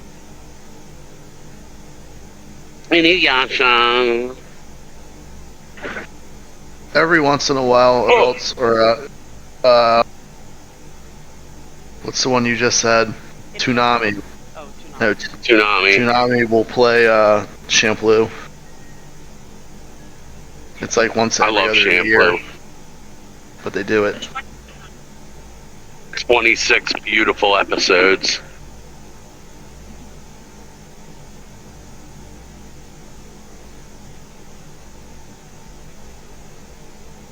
Oh man. I don't think I've used my feet to drive in an hour and a half. Imagine driving that much in a manual truck. No. No, sir. No, I'm cruise controlling. I'm driving with my thumb. Well then. Yeah. Yeah. Just tapping that cruise control up and down. Been staying cool at 74 for quite a while. Nice.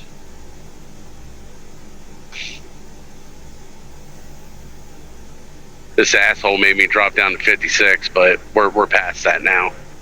I'm not gonna relive 30 seconds ago. Fucking dick. I gotta slow down in the express lane. Fucking this ain't my shit. Ticket. Get out of my way.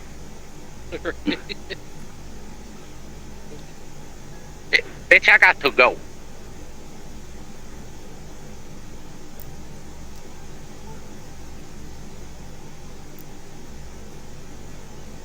Oh. Yeah, so what is what's the difference between regular chickens and non-regular Okay, chickens? so the regular chickens are the chickens that you find at the very beginning of the game. They're just plain normal chickens. They don't count as a favorite for any of the slimes that I know of, at least. And then you have stony hens and briar hens. As soon as I discover Nice. stony hens and briar hens, I get rid of all of my regular chickens. Because stony hens and briar hens are actually favorited by certain slimes. So you get more when you're collecting their forks. If you feed them their favorite food, they offer double the forks. Oh, okay. Hey, So you're collecting Kelda. chicken doo-doo. Yeah. No, I'm collecting Yeah. slime doo-doo. Either one, yeah. Zelda, did you know, do you remember my chickens at my last residence? Yeah? Yeah, did you know that they had fucking x-ray vision? What? Yeah, every time I walked by them, they went, peacock, peacock! Ah, this guy with Jesus his fucking Christ. joke. That's hilarious. Seen it on the YouTubes. Yeah, right, they're like, where is it? Where is it? I'm like, sorry. Little bit's cute. Oh. Nobody checked me with an insight for that one. Nope. I was lying. I know. I was lying. See, we trust Oh, you so God. much, we just accept that, you're telling the truth about it. Back up. Talking about that shit outside. My old lady was looking over me like, what the fuck are you doing? I was like, I disappoint one woman. I don't need another one. It's like, why? Why are you like this? I've been asking that for years. It's fun. Yeah.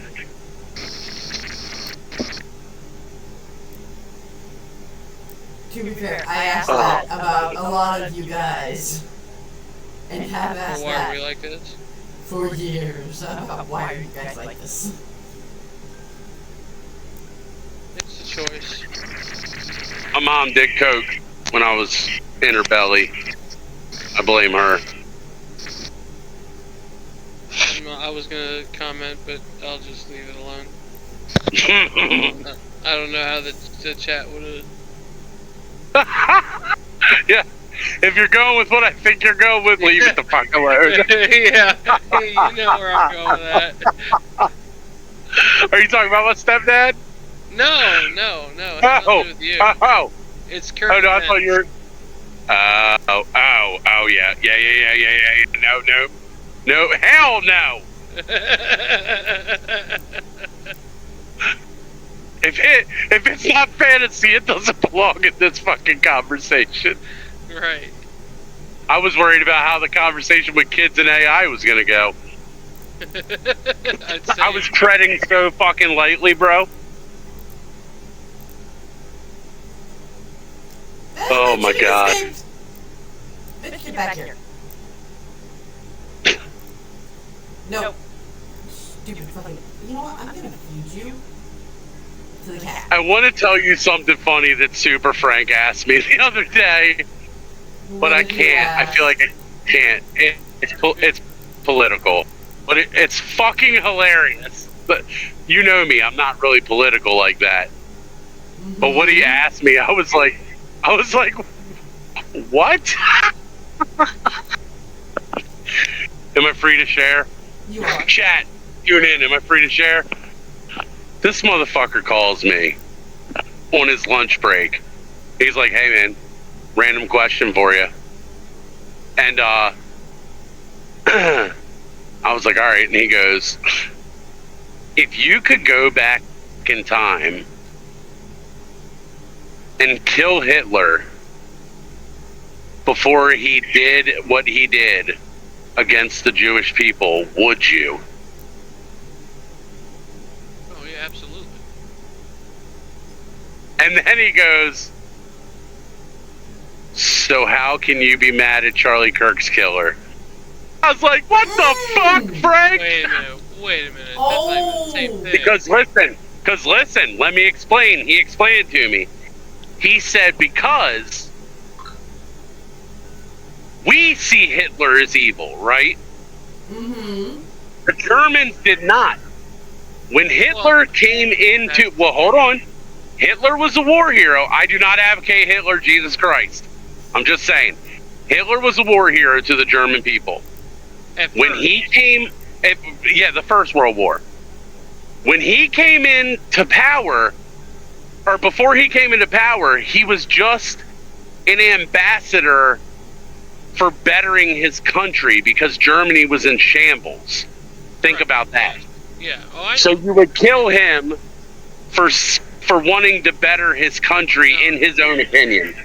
See what I'm saying? It's fucking weird. I wouldn't want to kill him for that. That's not what I would want to kill him for. I know it was a trick question, and it fucked me up. And I was like, only fucking Super Frank would come with that kind of thunder.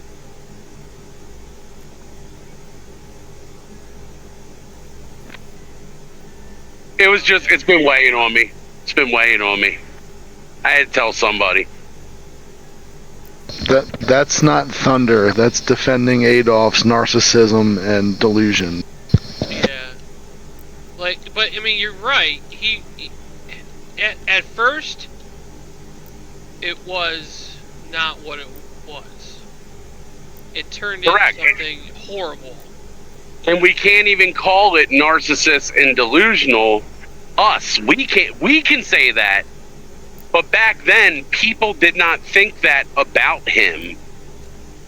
They thought this guy was their fucking hero. Which is crazy to me.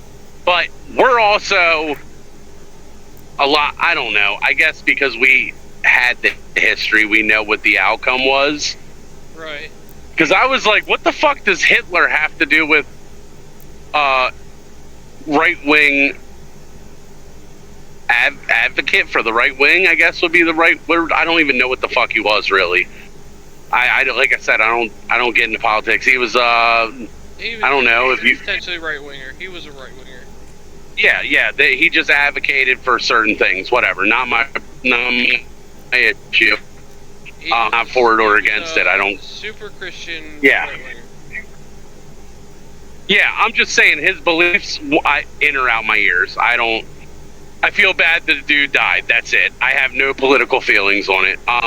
Nor do I fucking follow anything he did or didn't do. I don't do that shit. I don't care.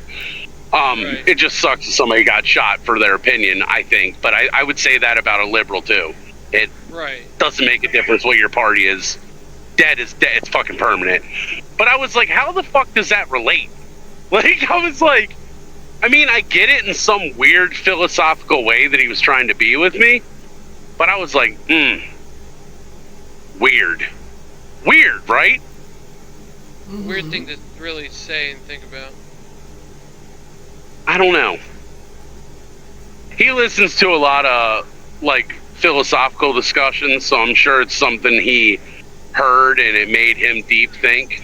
So he probably just bounced it off me. I don't think he had any intent with it. I just think he was just trying to show a different perspective.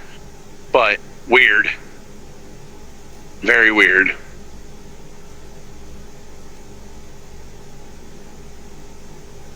Oh, brother, I'm so jealous of you right now on your motorcycle cruising. Oh, motherfucker. Sir, I hope it's nice. Fucking jealous.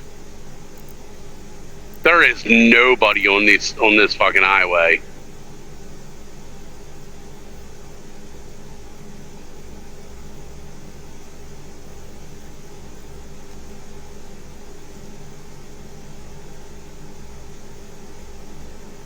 I fired up some. Question for you. I have a question for you. You, Red. For the chat, they need to know. Are you ready? It's a deep question. Yeah, I'm listening. If I said you had a beautiful body, would you hold it against me? No. I know you wouldn't hold it? Shit, but... You wouldn't hold it against me? Oh, I do the body? Yeah. Yeah. I know where you're going with that. Red and I are heterosexual life partners. Absolutely. We're fully going Chuck and Larry if we both get divorces. 100%. We've already agreed to that. Double male income, we're getting a boat.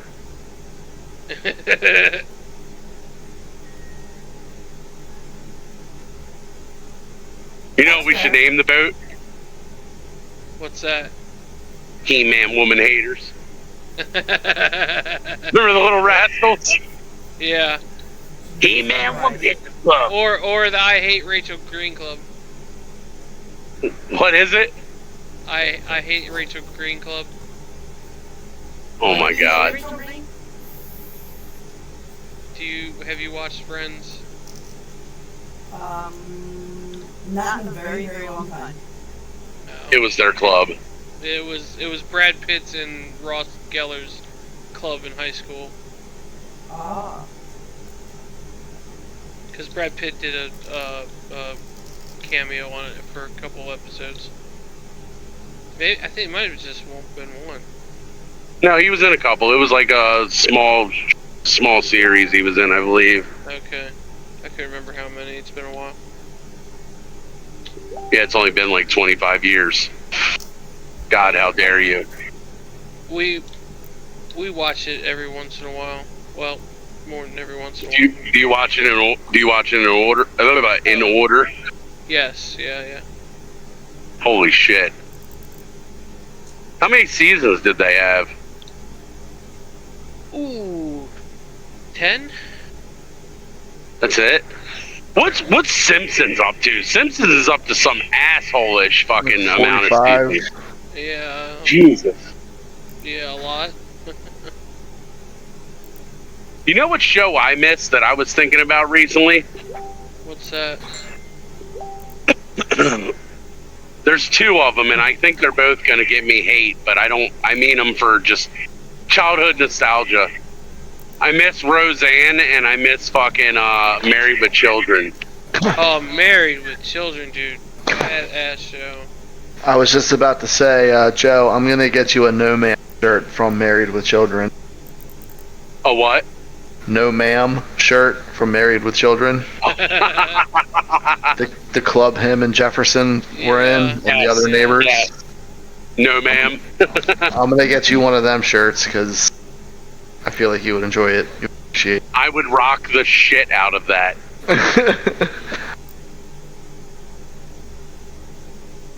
Man, he is the guy who plays him. I can never remember his name. He's good in. Guy who plays Al Bundy, but he's funny as fuck. He's good in Modern Family too. He's hilarious in that. With Sophia or whoever it is, Sofia Vergara. Vargarius, yeah, or whatever. I haven't watched much of that show, but what I've seen is funny. Well, it's just like I remember when I first started watching Sons of Anarchy and I seen Gemma. I'm like, Peggy fucking Bundy? Yeah, I know, right? When did you get hot as shit? I mean, Since she yeah. took that stupid ass honey bun haircut off. Oh my god. Yeah. Yeah, I She's don't also give a the shit. voice of Leela in, Yeah. in Yup. In what? Futurama. Future Mama. Never watched What? Futurama. That's like the best show ever. Futurama's fucking hilarious, I haven't Fred. You would watched love Rick and it. Morty either. You're not missing much. No. Bunch of I'm not a Rick and Morty fan. The first couple seasons were funny because I don't know. The longer it went, the more convoluted, like It's gotten. incessant on itself it got. Yeah. I like Bob's Burgers. Yes, Bob's Burgers is great.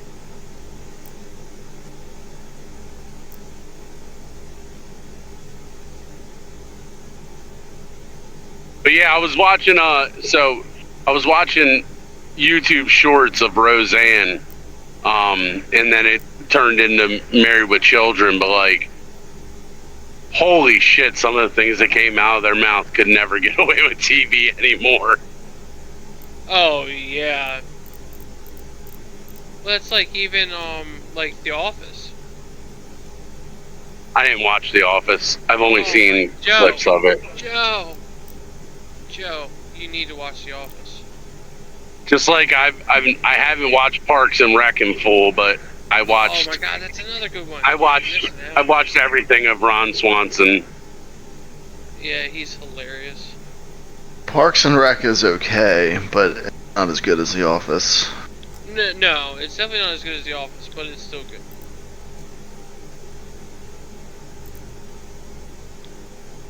Wait, I don't think you heard me right. I think what you heard was, give me a lot Oh. of bacon and eggs. What I said, son, is I want. Let's all give me your all. Your bacon. He's like, that's a lot. I know what I'm about, son. I know what I'm about, son. So, is RG Dubs here gonna tell him more about his character? Or, like, how he feels about the campaign going so far? Yeah, what is your? We how talked do you about, feel we talked the about campaign? Canon Chat. We did talk about Canon Chat.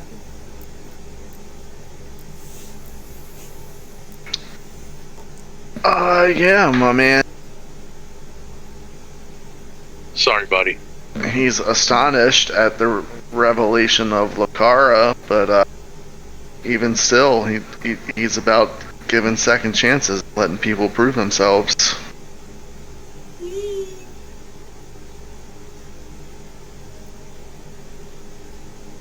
So you're saying there's a chance in hell we can be friends? Thought we already were friends. Well, like, our characters are friends, yeah, but, like, I'm talking about friends with, Orc Lady. No, she wants nothing to do with us. She's just praised like her dying life to you, not even you, the fucking werewolf. Right. I'm just the annoying human. Who happens to be a werewolf, is now suddenly the lord of power over this orc lady. And you might need to protect her against me. It's okay. On the bonds of our friendship, the Koth, she will not fuck up. So what's your feelings on the campaign so far, Dubs? Is there anything you'd like to see more of? Well, you said from the start it's going to be a slow play. We're all just like still. Wait, this is slow play? Yes, this is slow play. I generally move a lot faster. Speaking of that, none of us knew that 2 full moon days happened. It was said. Miles, turn to Churchville. It was said, and somebody had notes of it. Somebody just wasn't going to metagame.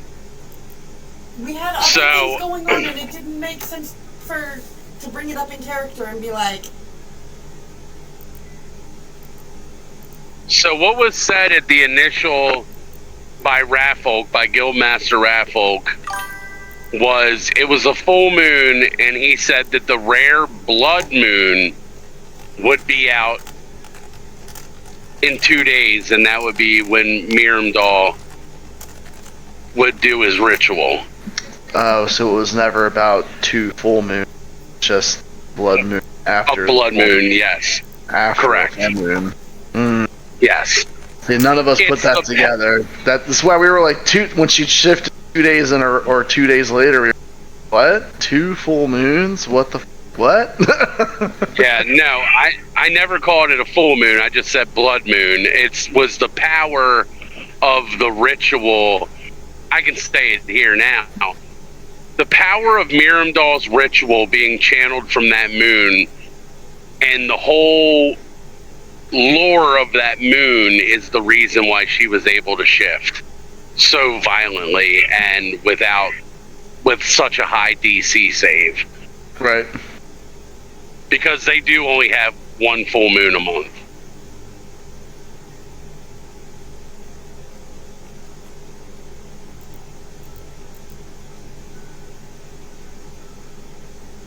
So yeah, how we get blood moons every once in a while, not like that here. This is it's like a century thing here. The other thing I guess we lapsed on was said 2 days. Because we all said, we knew that the thing was happening after the full moon, but we didn't realize it was 2 days. Yeah, he specifically said the blood moon's in 2 days. Yeah, I do remember that now. Because I even have notes on it. But see, this is a good thing. This is a good thing, and the reason being, and for those of you who listen or are going to listen, as a DM, if you're running a sandbox, in my opinion, I think it's good to sometimes overload your characters with side quests to maybe miss a main plot point, because then there's consequences, and consequences breed more story. Right. So now, you don't know what happened. All I can tell you is whatever he was doing was a success. Yeah, I figured that from... Other than Raven transforming, are there other like worldly, tangible, noticeable things, like effects? Yes. Affects. And I have a feeling when we get back to town, we're definitely going to see them. Yes. That is correct.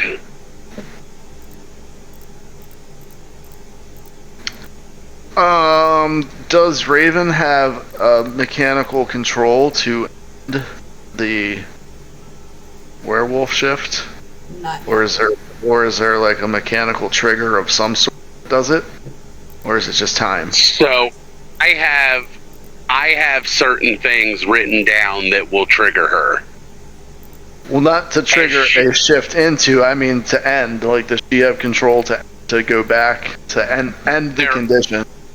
There are ways she can end a condition, yes. There are not only mechanics, but there are triggers to start it and end it, besides a full moon. There are ways to stop it. And they're gonna be lightly sprinkled in and hidden that she'll probably stumble onto. But once the night ends, her shift will drop. It's just containing her through the night. So is that like always a hard end? Daylight, more sunrise? Yes. Yes, I like that because then it forces her to only be a lycanthrope at a full moon, a rare moon, or a trigger. It's just not something yet that she can slip in and out of. Now, is there a way that eventually she can gain full control? Absolutely. Not till way higher levels, and it would have to be... the story would have to take it there. Yeah. Right. It's all dependent on her role play and her canon chats that I am closely monitoring. Yes, monitoring. I can't fucking talk. Monitoring. Wow. Yes. I'm fucking watching. Holy shit. You're okay. Take your time. That will Stu, I am just dusted right now. Yeah. I can fucking monitor, but can't say monitoring. Yeah, fuck it. I'm done. I'm over it. I can't even English. Oh, you Monitoring. bitch. There we go. Monitoring. Thank you. Yeah. I took my time and said it. See, that's what happens when He you did slow it. down and you take a minute. I'm tired. My man's been driving for 20 hours. His brain is top. Oh, Fucking so You're gonna get mush home right now. You're gonna get home, go to bed, and close your eyes, and still see the flashing of the white dashes in I'm sure. in your closed eye vision. I'm certain of it.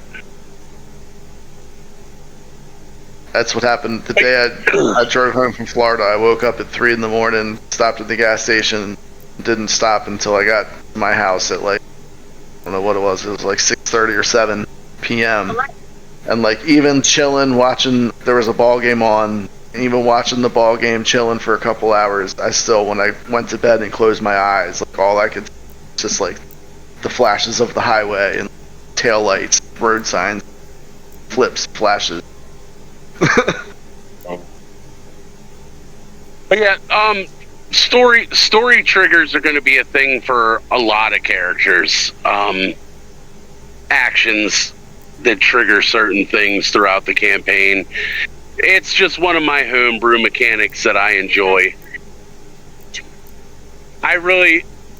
The book honestly means fuck all to me when it comes to curses and things like that. I prefer a story. That's just me. And I love, one thing that I think I gave this away at the beginning, sentient things, like sentient armor and weapons. God, they're my favorite. They're my favorite. Or like how you have the Fey Queen that's always fucking with you and like giving you these emotions that you don't know what they are. Like, I like that because eventually it'll all come to fruition, and then there's big reveals to a lot of things, and you guys are like, what the fuck? There have been several times where we've already been like, what the fuck? We're just getting started. I was telling Julian the other day, I have like 15 more sessions fully prepped out. Like, not even including the side quests, like the main plot. I went ham this time. I was like, I'm not improvising shit. Was it planned that Lokara was supposed to join us, or is that Was that a trigger accident?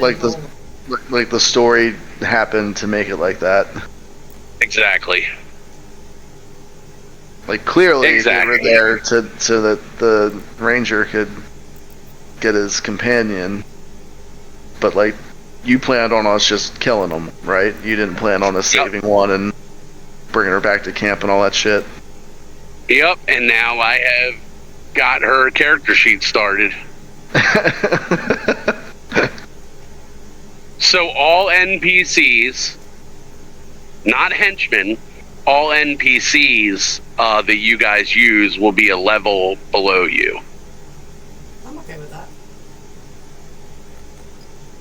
So she's a level 2 cleric. You want to stop and get a drink, bud? Or do you want to just go home? We're literally 7 minutes from home. What do you want to do? You want to grab a drink? No, go home? Okay. Make it faster? Yeah, we got drinks at the house. It's okay. But yeah. I just want to say the dynamic of the, I've said it before, and you weren't here, Dubs, so I'll give it to you again. The group, this is by far the best group dynamic I've ever worked with. I feel like this group is amazing, and that started because I got a message tonight from a certain individual, and it said, "Do you still think I'm a selfish prick for not wanting to play on an unscheduled gaming night?" And I just didn't even answer it because that's not even the reason I thought he was a selfish prick. I thought he was a selfish prick because he didn't even consider anything, and me, I better not be a lower level, this, that, and the third, and just the arrogance. And then I went into a rant for the chat about how, as a DM, don't feel obligated to allow one person to ruin your party. Sometimes you got to make the hard choice and kick people out. And if you all will give And me just a moment. For those who have randomly hopped in and out, much love. We're gonna call it here. Y'all want to say goodbye? Love you. Mean it. See you later, chat. Have a good night. Dubs. We'll be more structured next time. We will. This was just kind of a random, like, off the wall. I hit them up before I started streaming and was like, hey, let's do this thing real quick. So there was no prep that went into this conversation. Dubs, I don't like. Okay, sorry. Mahalo. Jesus Christ. Kane had nothing to do with that. What had nothing to do with that? But you all have a wonderful night, and I will be dragging them back again on my channel soon. Happy to oblige.